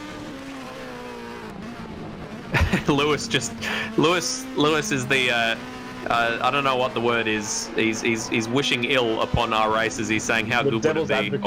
How the devil's advocate, thank you. How dramatic would it be if Xeris and Zalingir rolled into the stands at the same time, says Lewis Wedding. And Michael Zalavari just saying, as I covered it, he asked, is there a minimum lap counter to get classified? It is 22 laps, as I said. There's a bit of a spicy... Birdo was not going to be stuck behind Rhodes for any length of time that time. He took the first opportunity that presented itself to unlap himself and then flies off the track to get out of the way of Xeris. Yeah, it's really a big contrast. Oh no, and then Zalingir caught up behind Rhodes as they come into the Clark corner, so that's going to cost him a lot of time. Birdo is also between Zalingir and Xeris, but Birdo will hopefully get out of the way relatively quickly, and he does before the hairpin. And that gap is now out to almost 3 seconds again, so Zalingir unlucky there with lap traffic. Indeed, Greg Tara's just trying to weave his way through as well, just handling dispatches Rody there in the hairpin, so he's got some clear air in front, 3.5 seconds of clear air as a matter of fact, so he's having a lonely old race in third as it stands at the moment. But with all the crashing and bash that we've been seeing so far, that's probably a pretty happy place to be. Chaos Theory just saying sirens in the distance. I can only imagine that the entire hospital ambulance regiment of Scotland is in attendance for this race with all the accidents we've been having. Welcome along, everybody who is here and watching. Hope you're enjoying the show. I certainly am. It's nothing but dramatic. Brenton Foley off at turn 1 and turn 2 by the looks of it, but no harm done. He manages to recover, still in 9th, so still taking home some points at this stage. Just a replay of it as he comes down and into turn 1. Just rotates the car, and never mind when I said he kept it out of the fence. He did for the most part. Slight nudge. A slight scratch, left some paint on the barrier. A souvenir. Exactly. A souvenir. So Zarlingier on your screen started the race in pole position. He lost it off the start to a very fast starting Xeris, who has maintained that lead so far this entire race. The gap is now at the 3 seconds. Yeah, Xeris' starts have just been brutally quick, haven't they? We especially see it in the reverse grid races where he's able to sight through the field in a matter of laps and get from last place all the way up to first. And it really pays dividends at the start of the race 1 as well, because he's able to just carve out a massive gap at the front, and he's just been leading from the front almost this entire race. And he's been running wide, sort of taking pretty wide lines through that hairpin as we've been seeing there, but it hasn't really been his detriment. He's still just over 3 seconds ahead of Zarlingier there. Yeah, Lewis continuing to wish for rollovers, saying that Zarlingier needs to push harder here and use more curb. As we've seen so far, using curb seems to be an almost immediate death sentence. Lewis also just saying, get the two inside wheels up on the air so to save tyre wear, and that could be a legitimate strategy. But then a couple of guys trying to attempt that, and they find themselves encountering some more tyres, that would be defence. Lewis, why aren't you, if you got the time to be wishing for rollovers, why aren't you out here racing in your Ovlov, mate? We'd love to have you. Welcome. Oh my goodness, there's a lot of people watching. Hope you're enjoying the show, everybody. Make sure you flick us a like and a subscribe while you're here. Rolling is winning, no, says Lewis Wedding. And Kristen W says yes, and then F. The amount of Fs that have been in this chat is, it honestly beggars belief. Yes, there is a second race, Lewis. There is the reverse grid race, which will be happening in approximately 7 laps time, or sometime after that. We do have a warm-up lap, or a warm-up session, sorry. Michael Zalavari just encouraging Lewis to hop in for the reverse grid race. So we might very well have 14 runners on for the second race. Chaos Theory saying, hey, we did NASCAR there. We're rollovers in that too. For those of you unfamiliar with Lewis Wedding's record in Apex Rear Wing this season, he's participated in 1 of the 6 rounds we've had so far, and he's currently sitting 11th out of 16 of the points, courtesy of a 7th place and a race win. So he's a very handy steerer, and it'll be pretty good to see him along. So I'm going to put the challenge out there again and hope to see him in the car for race 2. He will be starting from the back of the grid, of course, but you never know. You never know. Never know what'll happen. James Donovan saying he took himself out of the race after that sloppy re-entry. That was shocking from him. Yeah, no argument here, James. I love your work, but yeah, that was pretty average. More Fs. Make sure you get back for race 2, though. Of course, James. We want to see you out there. We've got 6 laps left to run, and it's all kind of settled down a little bit. Xeris with a 3.5 second lead over Zarlingier, and then another 3.7 second gap back to Greg Turrett, who has got a further 1.6 seconds back to Resist, and that is your top 4. Sam Smith running in 5th, but he is a solid 23 seconds behind the top 4, so unlikely to change that top 4. Rhodey still in 10th, so bringing home some valuable points for Plus Fitness Racing. Well, the battle for third just got a lot closer. Greg Turrett just ran off the track at the final hairpin, and Resist is now all over his rear bumper, so keep an eye on this one, folks. Yep, just as I was saying it all settled down a little bit. It's going to get spicy again. Oh, as is my burp. Do apologise, everybody. Greg Turrett going into turn 1 as Resist is right behind him. About 0.3 of a second separating these two, and Greg all of a sudden under a lot of pressure, and they've got Tyrrell just ahead of them as a lapped runner. Will that affect this battle? It could very well affect this battle. If Tyrrell's a clever little lap traffic car there, he'll know to get out of the way and stay out of the way, but there's really not many opportunities to efficiently get yourself out of the way, especially because he's battling with Birdo as well. as the bread around the sandwich that is this battle for third place at the moment. It is the bread around the sandwich. Ahead of them, Rhodes as well. As you can see, they're just going into the hairpin. Resist all over the back of Greg Turra, as Greg Turra had to check up a bit behind Tyrrell going into the hairpin. And this is going to be very close coming down into turn one. Rhodes gets out of the way, but they've still got Tyrrell ahead of them, who, as you say, he's in a decent battle of his own with Birdo about 2.5 seconds behind him, so he's not going to want to lose too much time. But he has quickly got this battle for the third step on the podium approaching behind him. He needs to get out of the way as soon as he can, but he's not going to do it just yet. Birdo's is off the track a little bit, so that'll give him a bit of breathing space. But Tyrrell just holding his ground. He now moves over. Greg Turra gets through, Resist gets through, and we are off to the races once again. But that has cost Tyrrell a lot of time. Birdo now right on his bumper as they run down the railway straight. Grab your partner, around we go, folks. Sipping, and around we go. Birdo's going around the outside of Tyrrell, and he'll have the line into the hairpin, so I think Birdo's going to take advantage of the anti-lap traffic as Resist tries to get right underneath the rear quarter panel of Greg Turra there. And, this battle's fantastic. We've got 4 laps to go this time by, folks. The gap's petered out to about a second now, but that can really change in an instant around these many various corners here at Knockhill. We're just seeing a replay now. Yeah, so this is what cost Greg Turra all that time. He went very, very deep and almost slingshot straight back onto the circuit. He actually lost less time than I was expecting him to. And it looks like he has to brake so much earlier for that hairpin. But Resist does not have the drive. That Ovlov is the most powerful car out there by a little bit. And it shows coming out of that hairpin. He just can put the throttle down and he rips away down the start-finish straight. But as we can see, they're coming down into the hairpin now. Birdo, not Birdo, Resist is going to be able to brake a lot later, and a much tighter line from Resist through the hairpin. And it looks so much like he's going to have a good run on him, but then that Volvo's power kicks in and he just propels himself up the finish straight. You can see what a big gap that is there. Yeah, absolutely. These cars are really, really similar on paper in terms of performance. I'm just going to look at the stats now. I believe the Honda they both weigh the same. All these front-wheel drive cars in the field weigh 1,055 kilos, which is featherweight per car terms. The Honda Accord has 300 horsepower compared to the Volvo, which has 315, and also has the benefit of being the lightest and most powerful car in the field. That's a direct contrast to the Audi A4 Quattro being piloted by Roadhog, which has the worst power to weight ratio of any of the car, but the difference is 2.5 for the Audi compared to 0.25 for the Audi compared to 0.29. That is horsepower per kilogram for these cars. So on paper, it doesn't sound like a whole lot, but you can see here on track, that difference in straight line speed is really visible as we see Greg Turra pulling away from Resist once again up the main straight. Yes, indeed. Hans B just saying, are the Black Flag Industries cars representing squatting slabs in Adidas tracksuits? Can commentators confirm? I can indeed. For some reason, Resist has got the nickname Somali Phil, but he also enjoys cosplaying as a Russian. And as we all know, when you're squatting, heels on the ground, comrade found, heels in the sky, Western Spy. And Greg Turra would know a lot about Western Spies in the Soviet-inspired Ovlov Racing livery.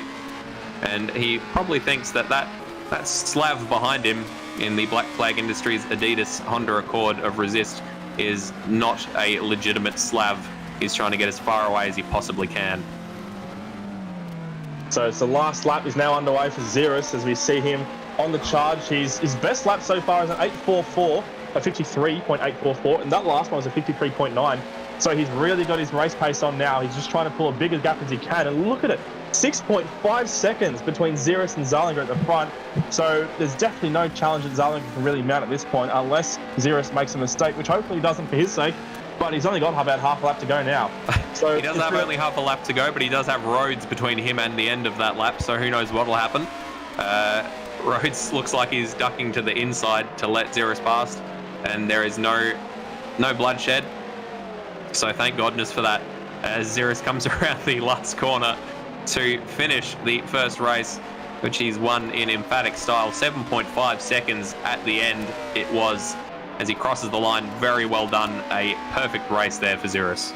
Fantastic. And Zalinger crosses the line to get his first podium.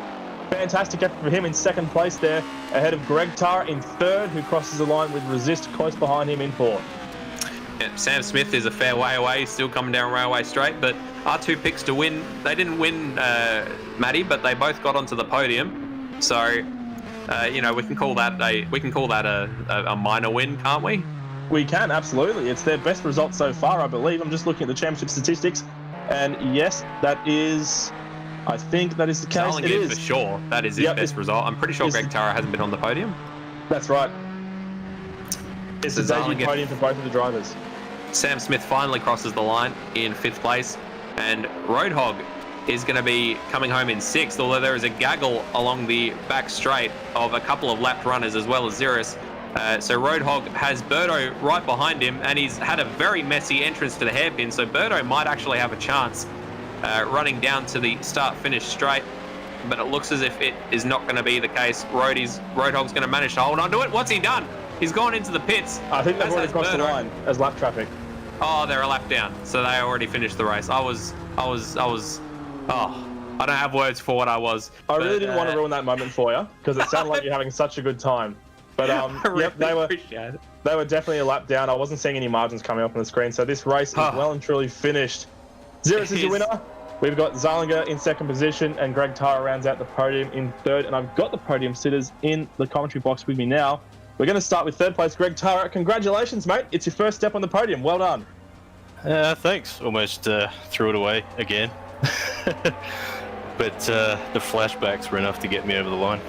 Yeah, we were talking just before about your woes in Brands Hatch, and it looks like you've overcome that now. You were struggling a little bit in the hairpin there. You seemed to be running off into the gravel a little bit, and Resist was getting oh so close there. You just seem to have the legs down the straight. How is the power treating you around this Knockhill circuit in the Volvo? If I got out of the hairpin clean, it saved me more than once, the old 5-cylinder. But other than that, yeah, I don't know. The car into the hairpin is not quite as strong as the others, I don't think. But out of it, it kind of makes up for it. Well, it certainly has made up for it, because you finished in P3, and once again, it is your first podium in Apex Rio Inc. Congratulations once again. Speaking of debut podium setters, Zarlinga, congratulations to you again. You are in 2nd place, and that is your first podium. Well done. Yeah, thanks. It was a good, fun race, and lucky enough to start up the front of the grid, which helped a lot on that track. So how was your start? I want to talk about that, because it seemed like Xeris really just pulled away and cleared off, because your qualifying pace was phenomenal. It's the first time we've seen so far that you've been really matching it with Xeris. Are the starts something you're just having a little bit of trouble with, or was Xeris just blistering off the line there, do you think? Yeah, no, well, I think round 1 showed starts is not a strong point for me, and also a lack of a physical clutch on the setup I've got here makes it really hard to control the spin at the start. So, yeah, no, not a strong point. Well, the car looked pretty strong throughout the rest of the circuit. Of course, we saw that in qualifying, and you were able to carry that pace into the race in that Honda. You are in 2nd position. Congratulations once again to you, Zarlinga, on your first podium. And we now go to Xeris, our race winner, with a dominating performance.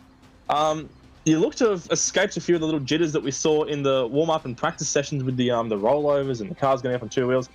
How long did it take you to get comfortable with that sort of thing? Well, in warm-up and qualifying, that's really where you're trying to push the car as hard as it can. So in those sessions, you're not so worried about the tyres. So you can get like maybe 3 or 4 laps out of them before they're cactus. Whereas in the race, I decided early on just to tone it back a bit, like maybe half a second, and after my rear tyres. That's always an important point, the tyre degradation, especially this Knockhill track as well. Now, we've always remarked on your ability to just carve through the field in the first few laps of the reverse grid race, but this is such a narrow, bumpy and undulating track. Do you reckon you'll be able to carry those fortunes here at Knockhill?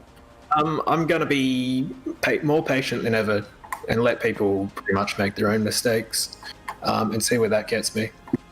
The old Stephen Bradbury strategy. I like to hear it, mate. Congratulations once again on the race win. That is your podium for race 1 of round 6 here at Knockhill. Madbird, what are your thoughts? Bloody entertaining. And I'm so glad we've got a very interactive chat with us tonight, because it's that sort of race. Got a lot of people asking for a roadie podium. If roadie gets a roadie interview. If he gets up onto the podium, he gets an interview. So you better all hang around and show him your support, because he's going to be starting from pole in the reverse grid. But my goodness, what a action-packed race from start to finish, Matty. How did you find it? Well, just before we get onto that, I've got a very interesting message here in the server. Lewis Wedding has entered the game. We have 14 runners for race 2, ladies and gentlemen. Strap yourselves in. This is going to be cracking. He's in the old Repsol Racing Volvo. So we've got 2 of the 5 bangers on the grid for this race, and they will both be starting from near enough to the rear of the grid, and this is going to be cracking. I'm very excited. So we've got that reverse grid race coming right up. Don't go anywhere. We're going to have a quick little break, and on the other side of it, we'll be bringing you all the action from the reverse grid of here, round 6.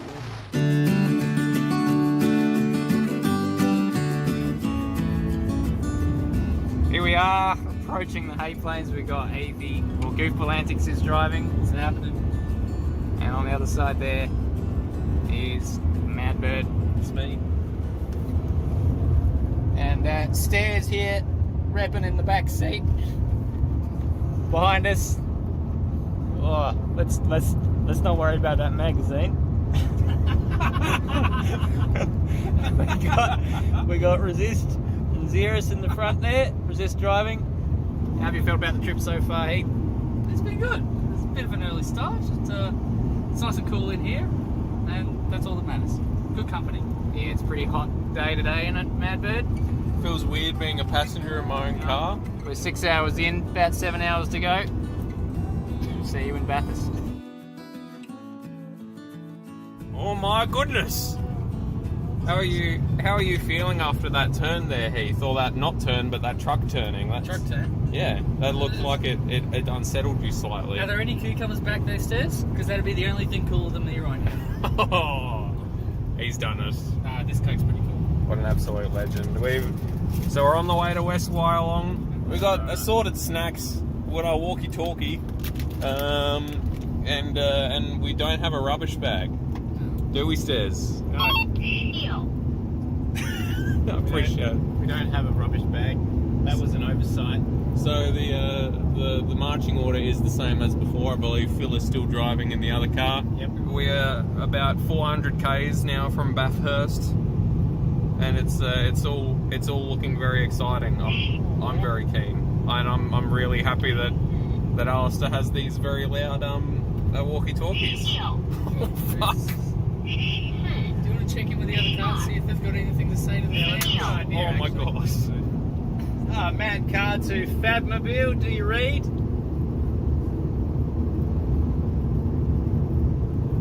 What?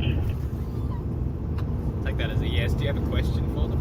How's your drive going? Oh, how's the drive going? Everything going well on your part?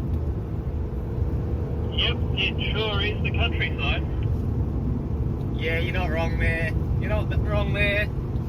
Good talk. Good talk. Anyway, good talking to you. So that's about it. We're on our way, and we'll be in Bathurst this evening. I'm very excited to stretch my legs.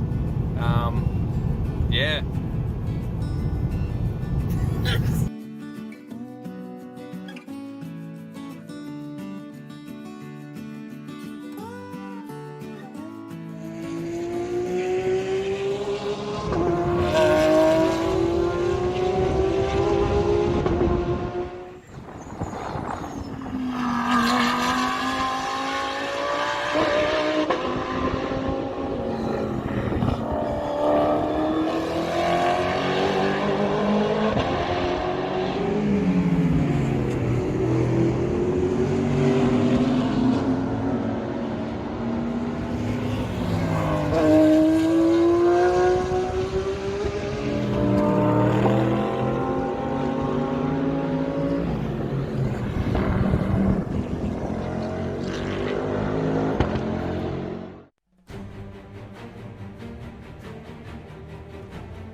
Hello everybody and welcome back.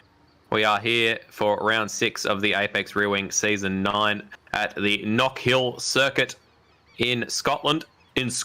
We've just seen possibly the most action-packed race of Apex Rear Wing history, with the possible exception of Baku in the Group A cars, which I can tell you was one hell of a race. I'm joined in the commentary box by Matty Dunlop. Matty, how are you finding the proceedings so far tonight?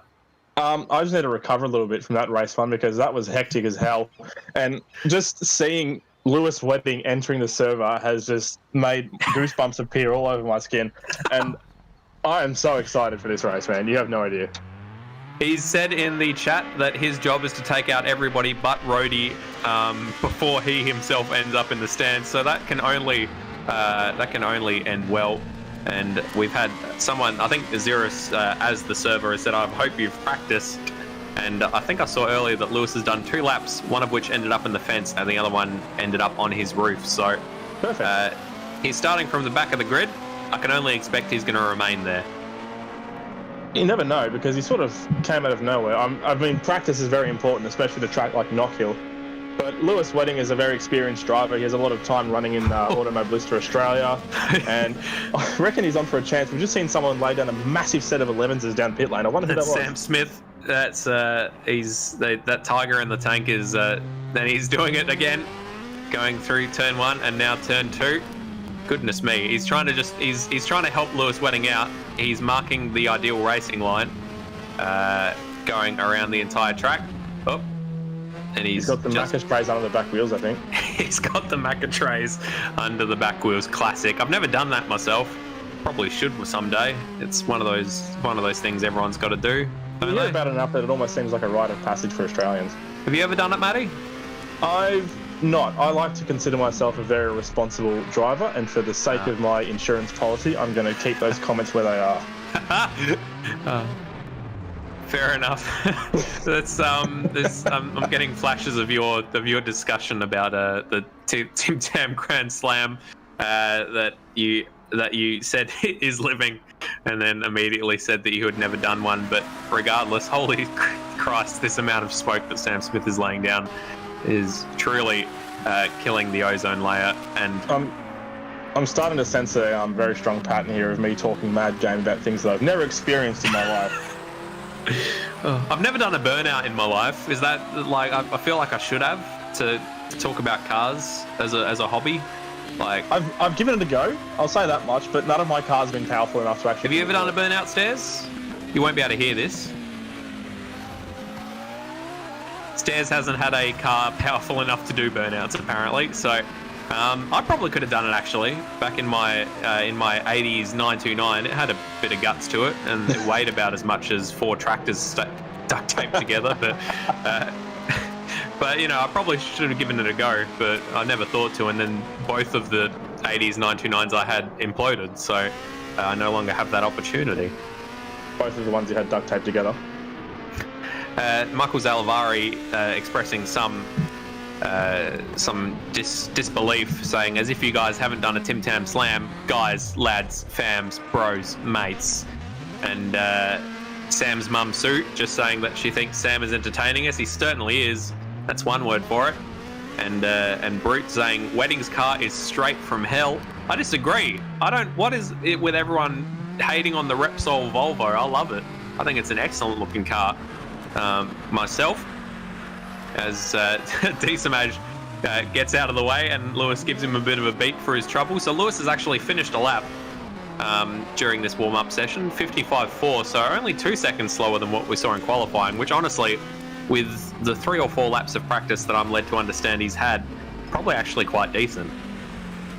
On the topic of Tim Tam Slams, I actually bought myself a pack of double coat Tim Tams from the supermarket today because they were half price. But oh yeah, I had every intention of doing the slam, but my dumb fat ass just ate the whole packet instead. So here we are.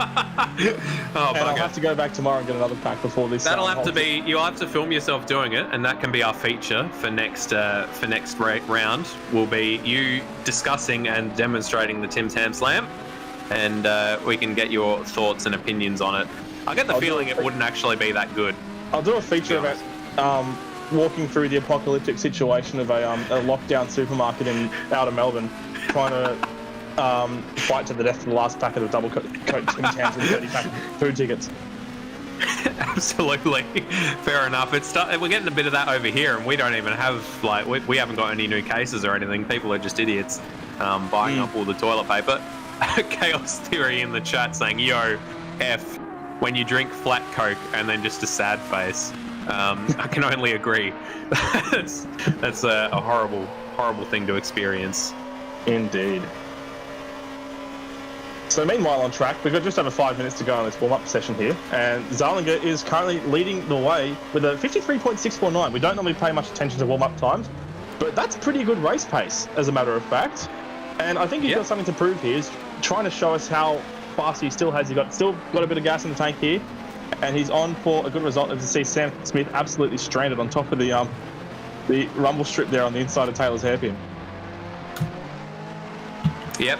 As you say, it's going to be interesting to see how it goes with the fast runners making their way up through the field. Xeris, as he said in his interview, is going to be taking it cautious, which is probably the best thing he could possibly do around this particular track.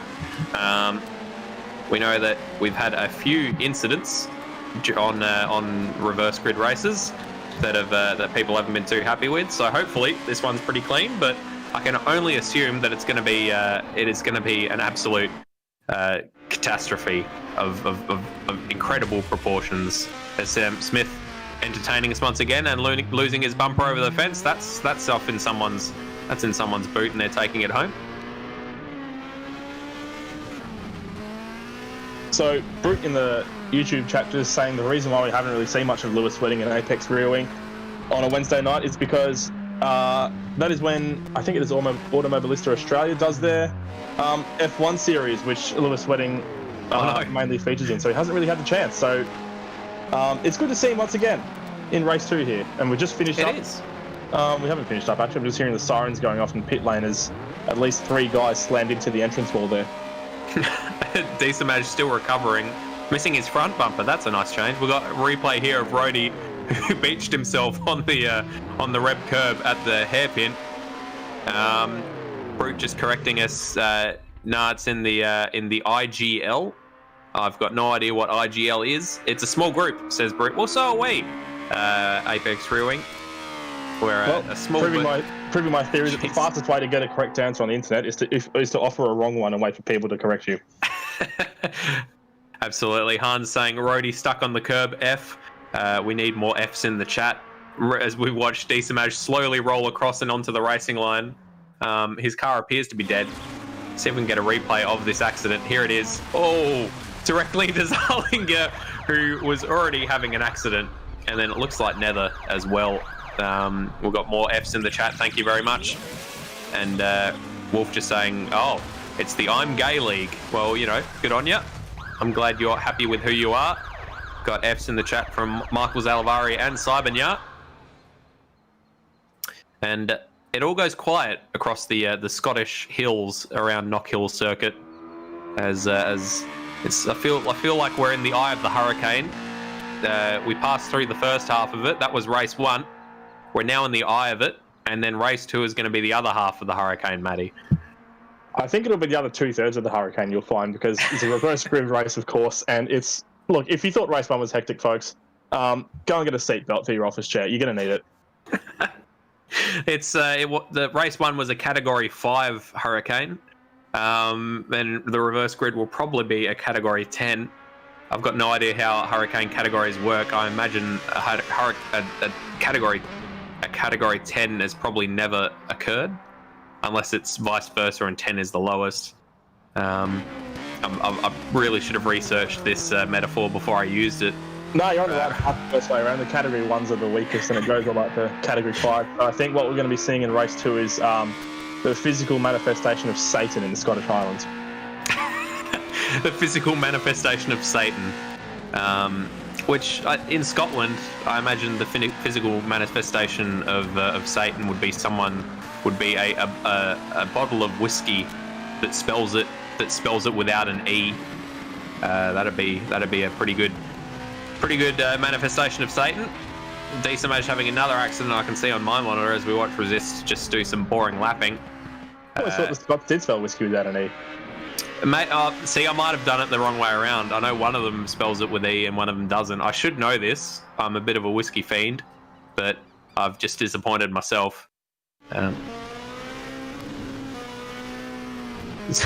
we've never seen a driver leave the pits and have an accident as fast as we're seeing right now with this replay of D-Smash straight off turn 1. And he actually came out of it all right, but then the problem came at McIntyre Bend where he just flew straight off. Might have been looking for his lucky charms. That's an accurate representation of me actually making genuine attempts to put in fast lap time straight out of the box. And D-Smash just tried his best to murder everyone at the Taylor's hairpin grandstand, but he hasn't made it over the tyre barrier. So you'll have to better luck next time, mate. Warm-up session's finished, though. We're finished mucking about, and now it's time for some relatively serious business. Race 2 is coming very, very soon.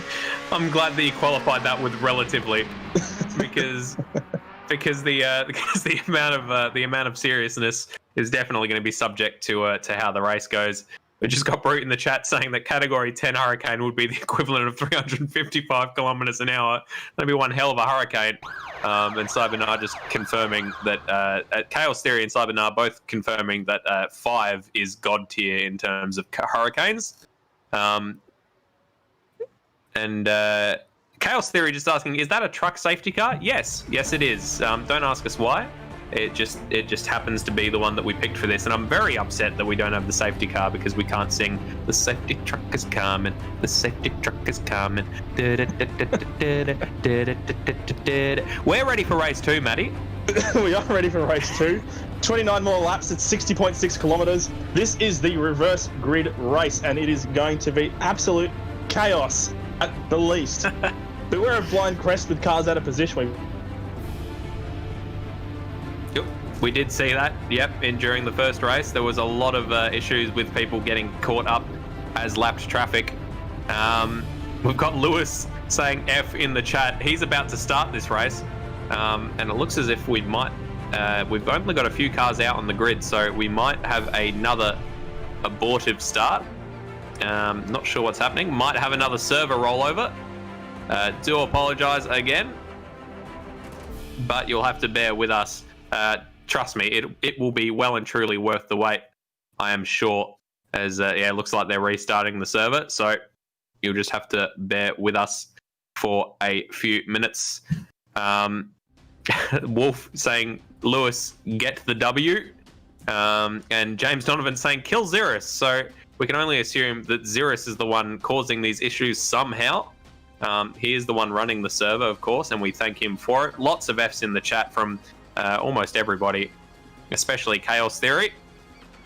And Mitchell McGovern, I thought you were playing for the Adelaide Crows.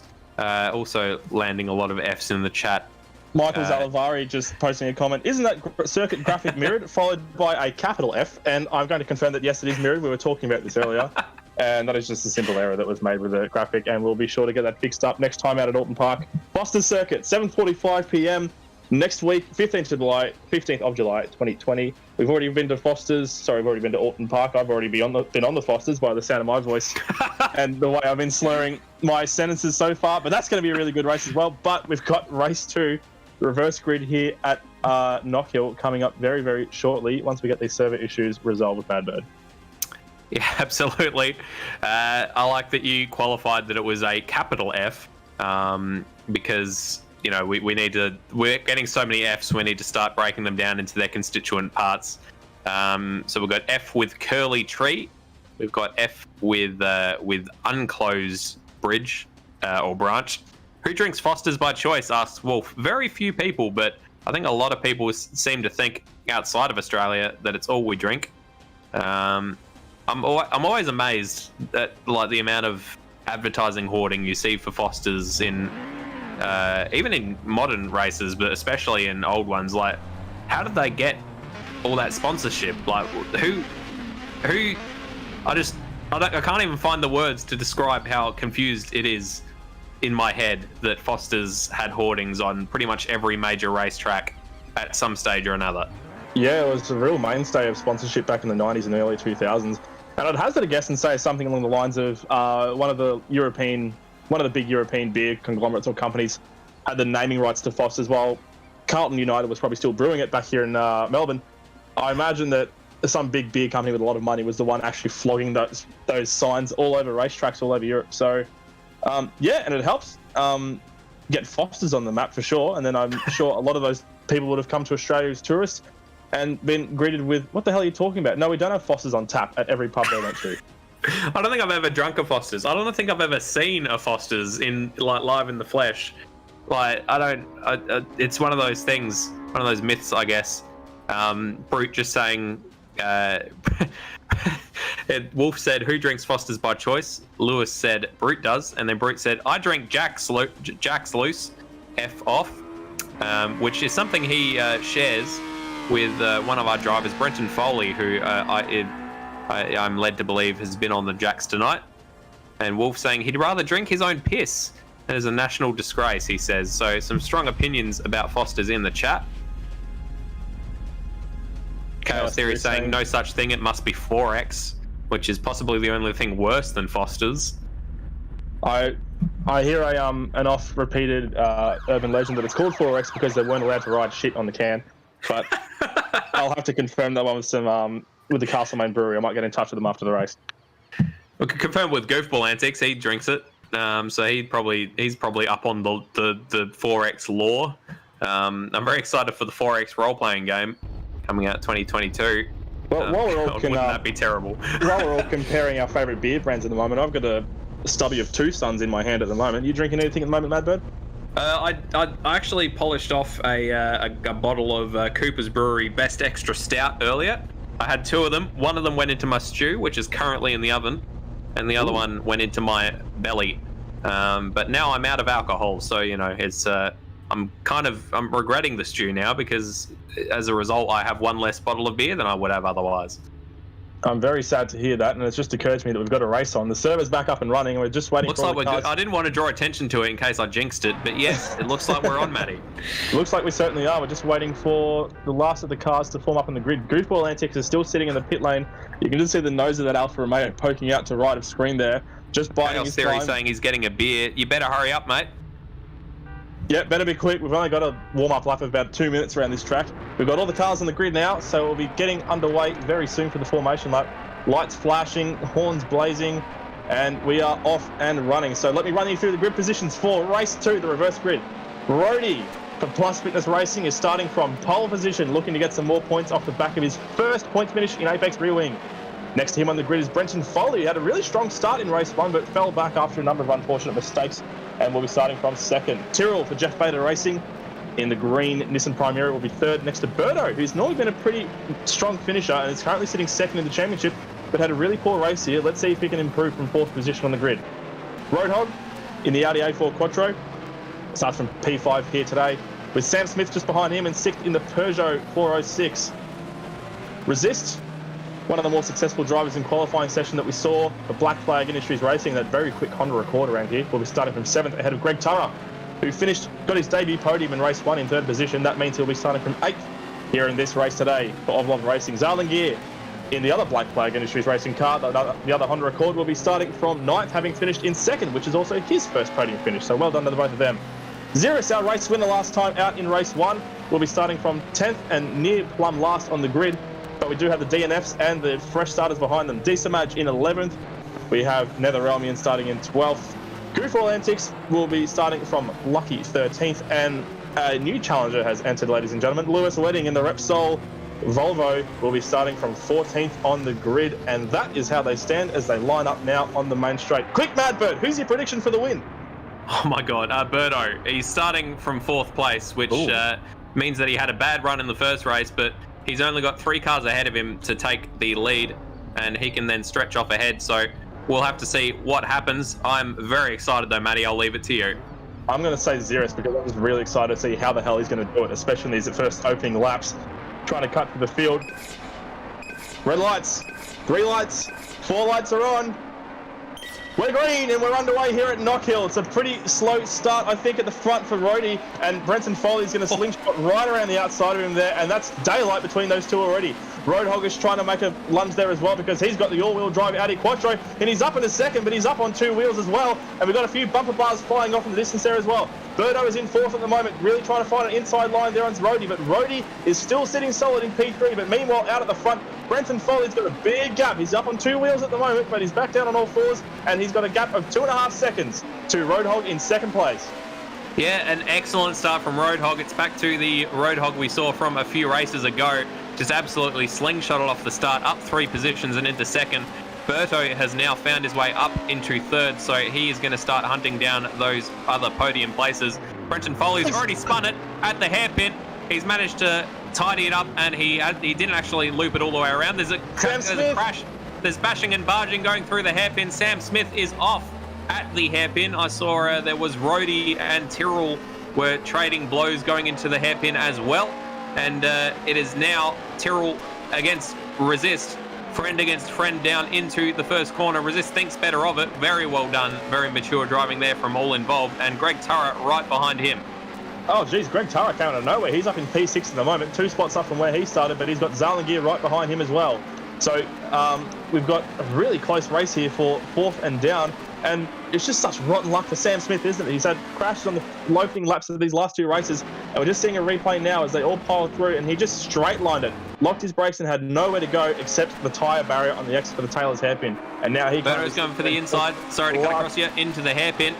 Roadie goes, Roadhog, sorry. I could forget that we've got 2 Roadies now. Roadhog goes very deep, but he manages to keep some decent pace around the outside. Looks like Berto still got the job done, though, as they head on down towards the first corner. Roadhog might have a late dive, but I think it would be pretty much suicide, and it seems as if he's thought better of any move down there.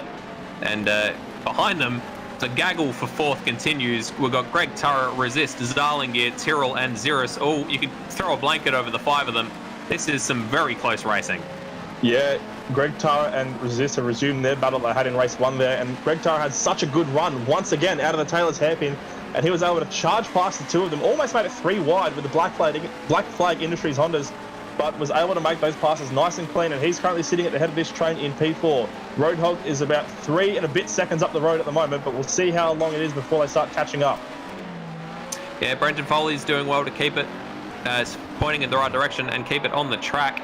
He's got a 1.6 second lead over Berto. Goofball's fallen to the back of the grid. He's spun somewhere, I believe. Yeah, we'll see if we can get a replay of that as Rhodes and Sam Smith battle into the hairpin, with Sam Smith coming out on top. Zirus in a bit of clear air in 7th place. He's got a second up the road to Zarlingier and a second back to Nether Elmian. So Zirus, as he said in the podium interview, just taking it easy in this reverse grid race and just waiting for other people to fall off the track ahead of him. It seems to be working so far. We're seeing what happened to Goofball Antics, up on 2 wheels coming through the chicane and onto the Brabham straight, and just got stuck in the wall for a little bit by the looks of it there. So he is back on the racetrack, but down in 14th. Berto was the fastest man on track last time out, and he's really pulling that gap to Brenton Foley at the front here. So we'll see how those lap times are looking when they cross the line to start lap 5 here. And those gaps at the front are really starting to come down. It really spread out a lot more than I was expecting for the start of a reverse grid race. So I guess that's good for us, because it means we get really close racing for the whole entirety of this scrap. Yeah, there's a pretty close tussle going on for 9th and 10th at the moment. We've got Tyrrell, Desamage and Lewis Wedding all arguing over the same piece of track. Coming into turn 1, Tyrrell right behind Desamage, who made that position up coming out of the hairpin, and Lewis Wedding, who only decided to race about 3/4 of the way through the first race. He is actually doing quite well. He's up 3 positions from his start in 11th. Still no rollover, which Michael Zalavari is quite upset about. We've got yellow flags, and I think that is for Greg Turra. Oh no, the Ovlov Racing Volvo of Greg Turra has fallen off the track at the Brabham straight.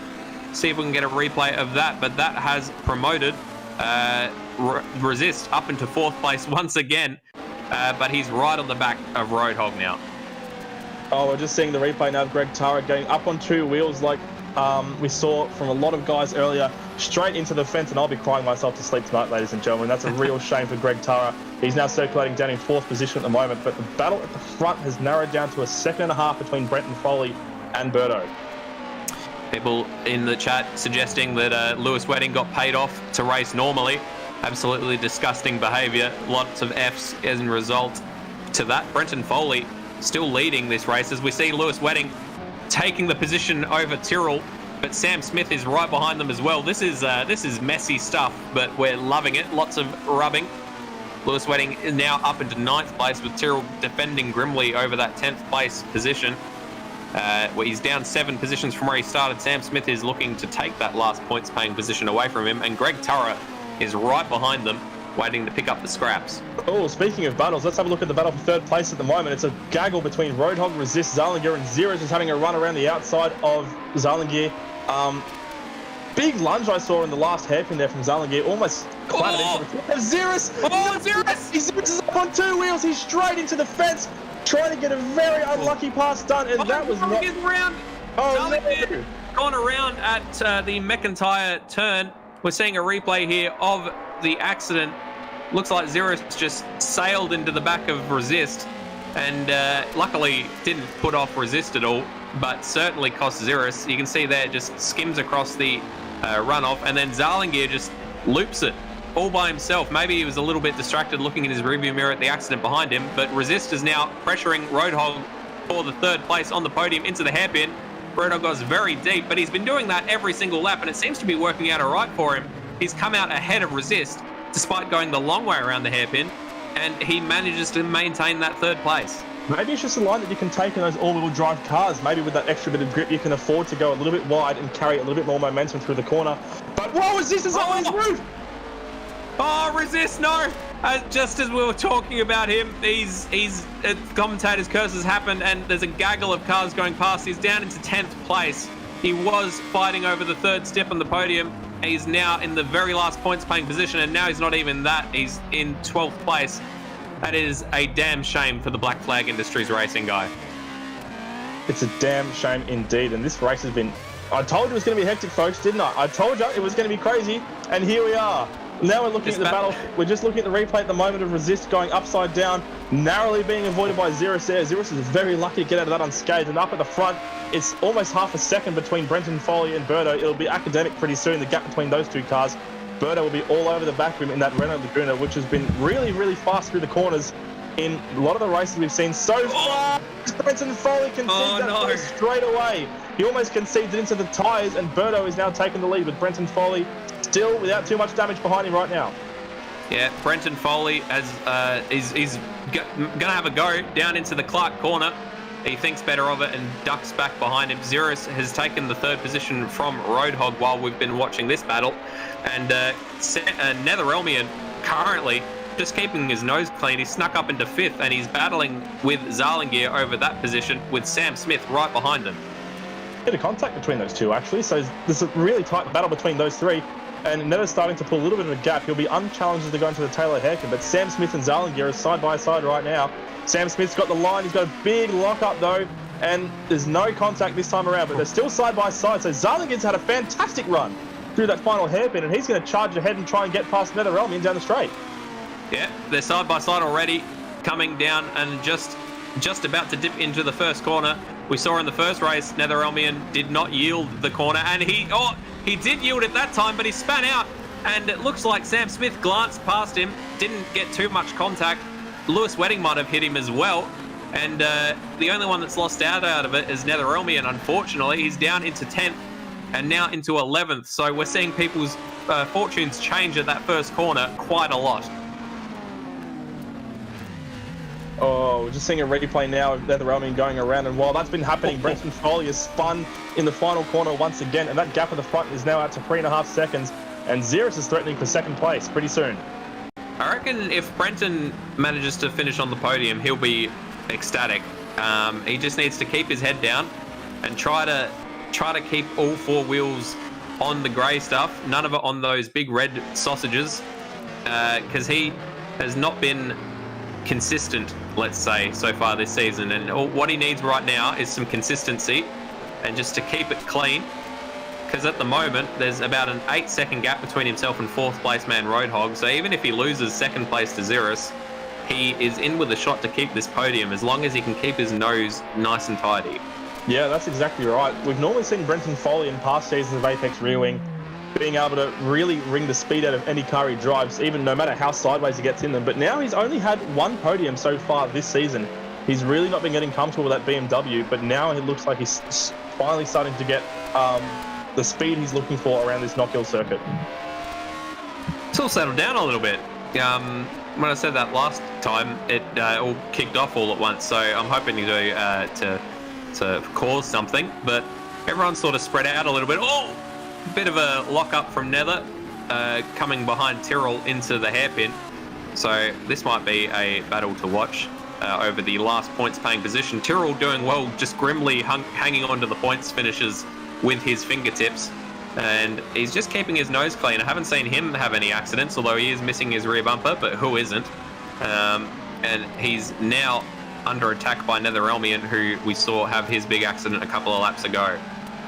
And Nether's starting to come up with the threat from Resist, who's trying to make a recovery from his incident he had earlier. And he'll be on the back of those Nissans pretty soon, I would hazard a guess to say.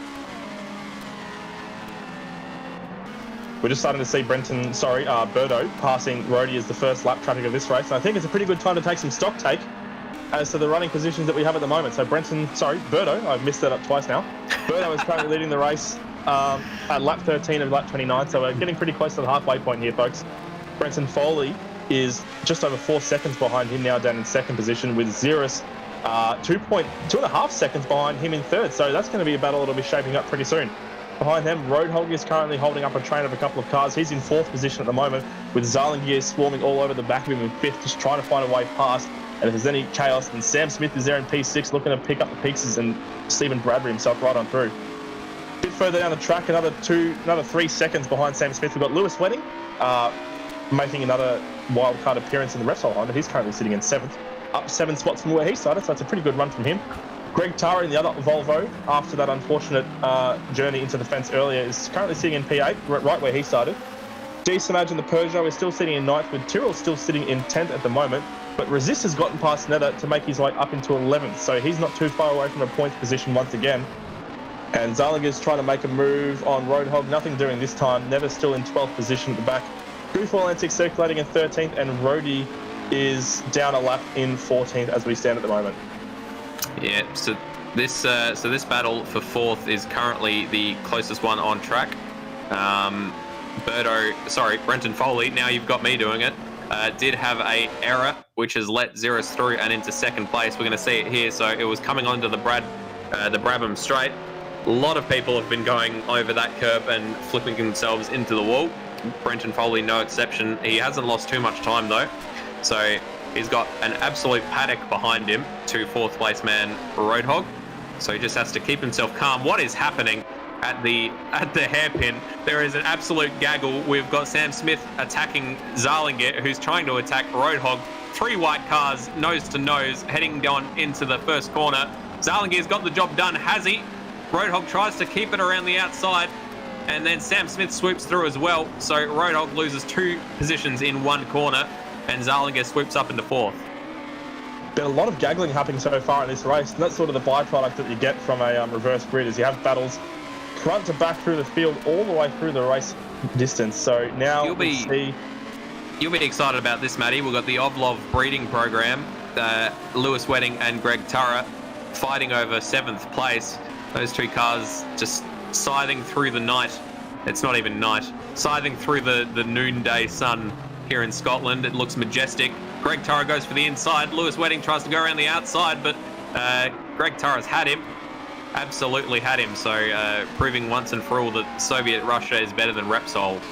It's always nice to see 2 Volvos running line of stern like that. 10 cylinders and 40 valves operating in unison, and Greg Turra has taken advantage, and we've just had a moment there where we see Zarlingier and Sam Smith having a bit of a battle now. Yeah, Sam Smith and Zarlingier, this is hotting up. This is about the closest battle on track, I think, at the moment, as they come down and onto the Brabham straight. Sam Smith seems to have a bit more pace, but Zarlingier is doing quite well to defend against the Renault Laguna behind him. Sam Smith locking up every corner by the looks of it. Just a little bit of smoke screen to try to put off his rival, but Zarlingier at the moment is the match to it. Coming down and into the hairpin. It's all tidy. No one goes for a dive. Zarlingier goes a bit wide. Sam Smith gets a little bit of a tighter apex, but he still is not able to take that position. And behind them, Roadhog has fallen into the grips of the 2 Volvos. Yeah, I think biding your time and passing at the right time is the name of the game here. So Greg Turra is trying to dart down the inside of Roadhog at turn 1 here, and he gets the job done pretty handily. Nope, he's off into the gravel, but he's kept it largely together. I think he's about to lose that spot to Lewis Wedding, actually. Nope, he's stayed in 7th for the time being. But Roadhog is still in P6 as it stands right now. It was a very, very brave manoeuvre from Greg Turr, and he couldn't make it work as efficiently as he wanted. But he'll have plenty of chances to give it another try. He's going to have a look up the inside of Roadhog now, as a matter of fact, and they're right into the hairpin. Not the hairpin. This is Clark Corner. This is Clark Corner, as a matter of fact. Now they're on the railway straight, and I'm all crossed up. So Greg Turr, oh, he almost makes contact there with Roadhog as they go down the railway straight now. And Lewis Wedding's going to pass as well. So that relegates Roadhog down to P8. Greg Turr currently sitting in P6. Oh, Lewis Wedding! He's managed. That looked almost planned. He managed to back it into the hairpin, and he hasn't actually lost too much time. So, Lewis Wedding, fans of Lewis Wedding rolling in the chat, still yet to be satisfied. If he's still racing on the last lap, he's got to fling it into the fence, doesn't he? He's got to please his audience. Sure. We've got Brute saying "roll it, you pleb," and Chaos Theory saying "Tokyo Drift."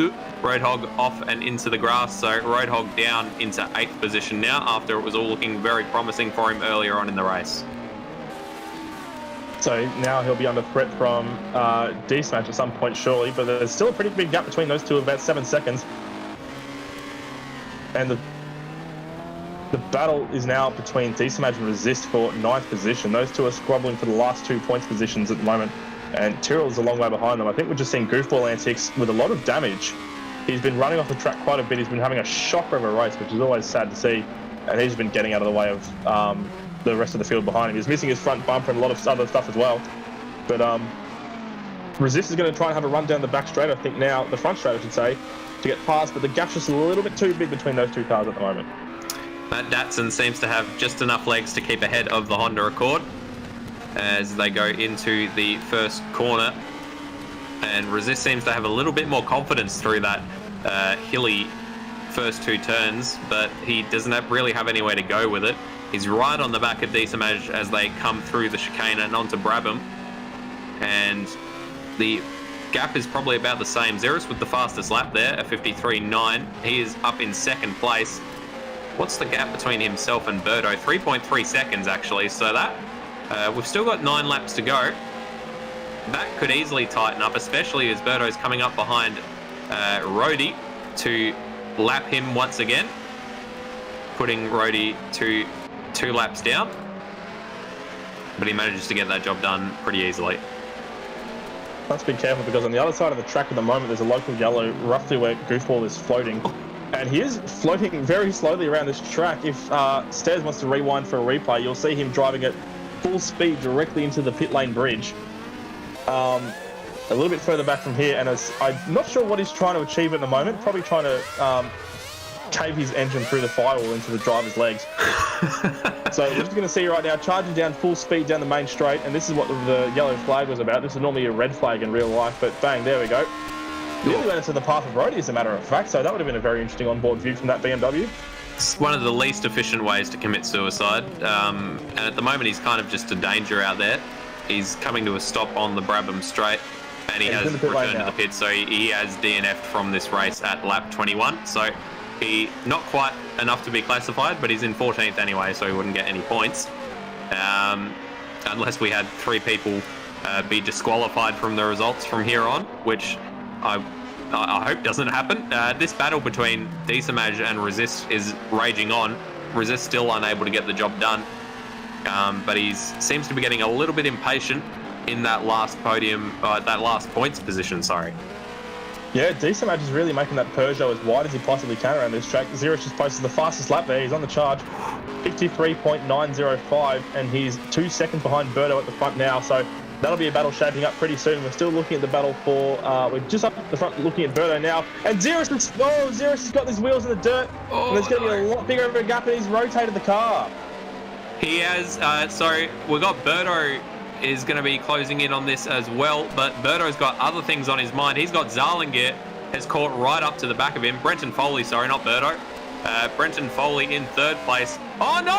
And he's up on 2 wheels at Brabham again, and he's on his roof. He's in the crowd, and he's recovered to the track, but he's, just as I drew attention to it, I was doing my very best not to draw attention to it, because I didn't want to bring anything down on him. But Brenton Foley, which Dr. Madbird? You're laying curses left, right, and centre. So he's gone up on that curb, coming onto the Brabham straight and straight off and into the crowd.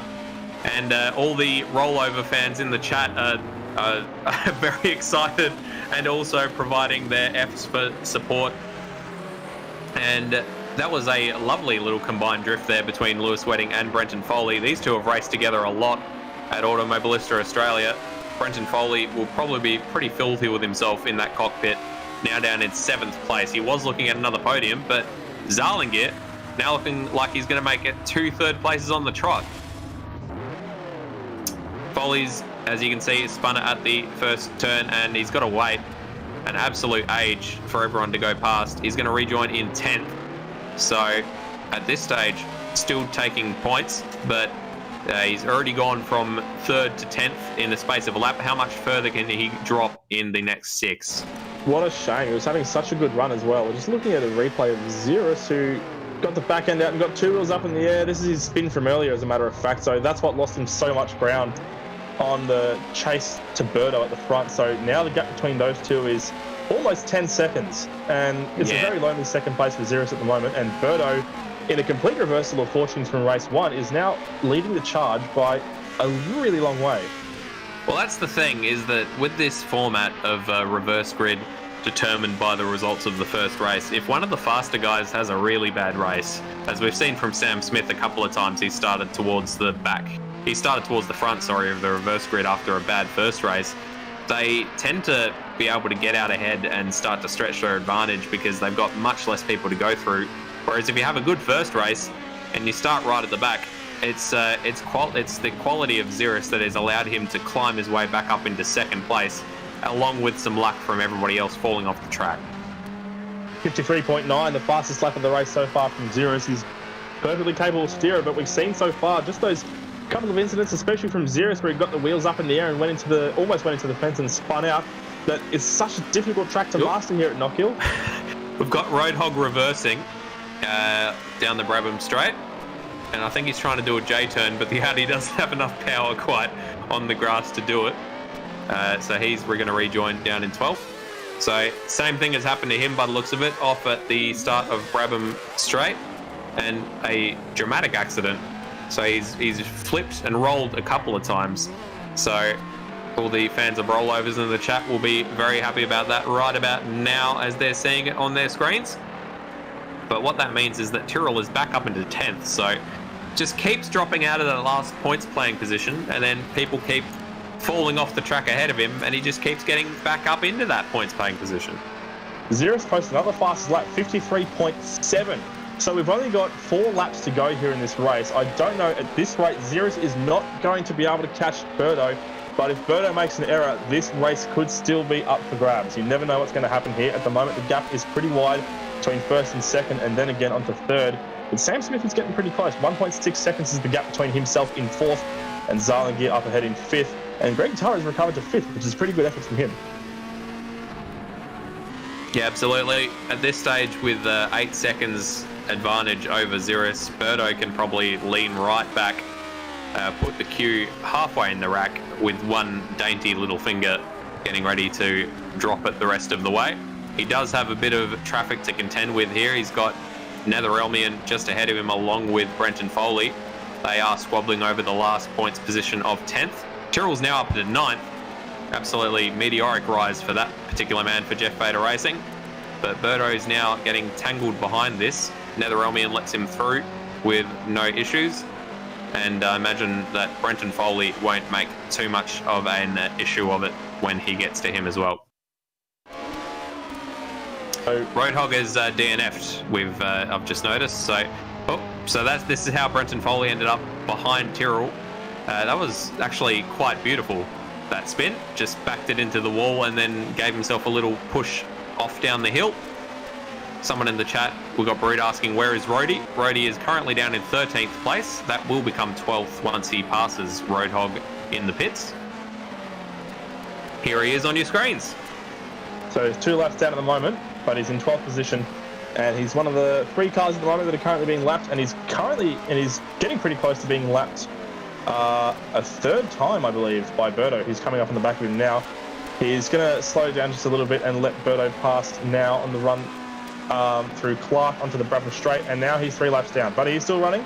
He will still be classified at this rate because he has completed 25 laps. So if 2 more people happen to retire, he will score 1 more point. But at the moment, 12 runners on track with just over 1 lap to go for the leader as Berto comes around the final corner of the penultimate lap. Yep, he's about to start the final lap. He's got a 6.4 second advantage over Zero, so he did lose about a second and a half getting through that traffic, but unless he has a big accident on this final lap, it shouldn't cost him. He can be pretty cool, calm and collected when he needs to be, and it looks like he is going to remain so for the rest of this lap. Zirus looks like he's going to be solidly in second. Zarlinger has seen off the challenge from Sam Smith. The gap is still only 1.5 seconds, so keep an eye on that in case Zarlinger gets up on 2 wheels at any point. Greg Turret looking like he's going to recover to 5th, so very well done to him. And Lewis Wedding still all on all 4 wheels and not in the fence, so I can only imagine he's going to be torn apart by his formerly ravenous fans. They're going to be very unhappy with the fact that he is still running. Birdo, though, has started this start-finish straight for the last time, and he crosses the line to take out the race win here in the reverse grid. Race 2 of Season 9, Round 6. Zirus is going to come home in second place. A very solid run for him as Brenton Foley spins out ahead of him, gives him a nice smoke screen, along with Netherelmian, and Zarlinger is going to make it 2 podiums on the trot. I would implore the race director to give us a replay of Lewis Wedding. He's got 3 wheels in his wagon. Can we please see a replay of Zarlinger, Sam Smith, and I believe that was Netherelmian at the first corner, because my goodness, that was pornographic in how explicit it was. Greg Turra comes home in 5th. Resist is going to bring home 6th. Desamaj coming home in 7th place. Tyrrell in 8th by the looks of it, so a very good points paying position there for the Jeff Bader Racing team. Lewis Wedding came home in 9th place. Here we go. We've got a replay of Lewis Wedding. Looks like he's bowed to the requirements and straight into the fence, and he's coasted on his roof for quite a long time there, so all of his fans in the chat just saying not good enough Lewis will be very happy when they see it occur. And we're seeing bump drafting here between Greg Turra, Sam Smith and someone else, and just absolute chaos all over the track. Sweating is technically still running. No, he's not. He is still technically running. Because every other car behind him had gone to the pits having been lapped down already. So that was quite a finish to that race. And speaking of a finish, Sam Smith had just finished that front bumper off over to the other side of the fence at Taylor's. Yeah, whatever was left of it is now gone. So that was the reverse grid race for round 6, and we are joined in the commentary box by the podium sitters. I will start with 3rd place mate Zarlinger, making it 2 podiums on the trot. Very well done, mate. Welcome. Yeah, thanks. It was a good race. I managed to actually make some passes turn 1 there, not expected, but no, it was good.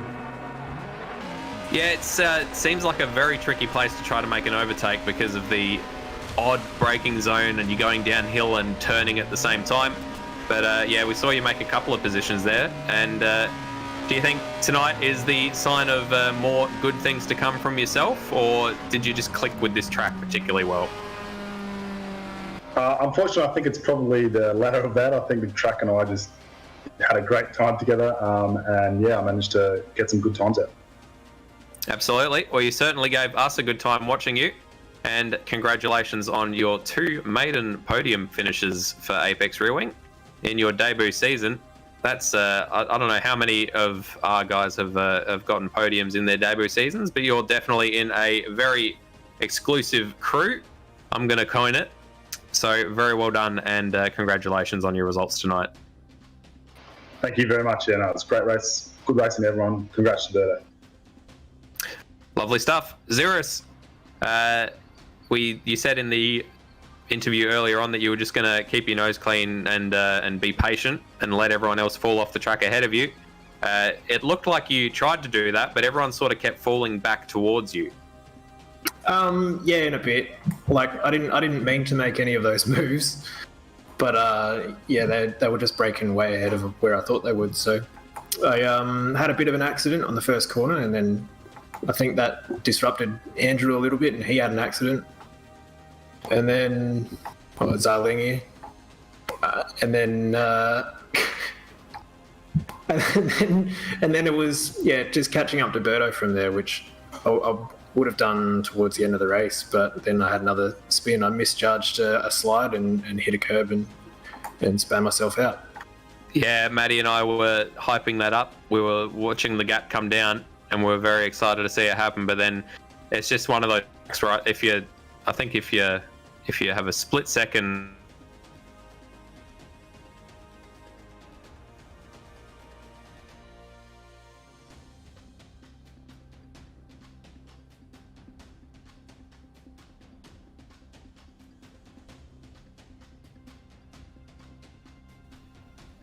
Apologies there. It looks like we've lost our commentary team right at the end of that broadcast. So what a shame, but what an absolutely stellar couple of races we've had. Thank you very much indeed to our commentary team, Matt Dunlop and Mad Bird Liam Harrison.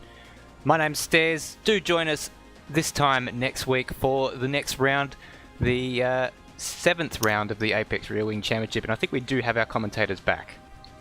I am back. Mad Bird is at least back, and I'm hoping we have Xeris back. Yeah. We do. Fantastic. So you're looking forward to Alton Park Foster's Xeris, or is it not a happy hunting ground? I don't know. Haven't raced that particular version, as far as I know. So yeah, that could be fun.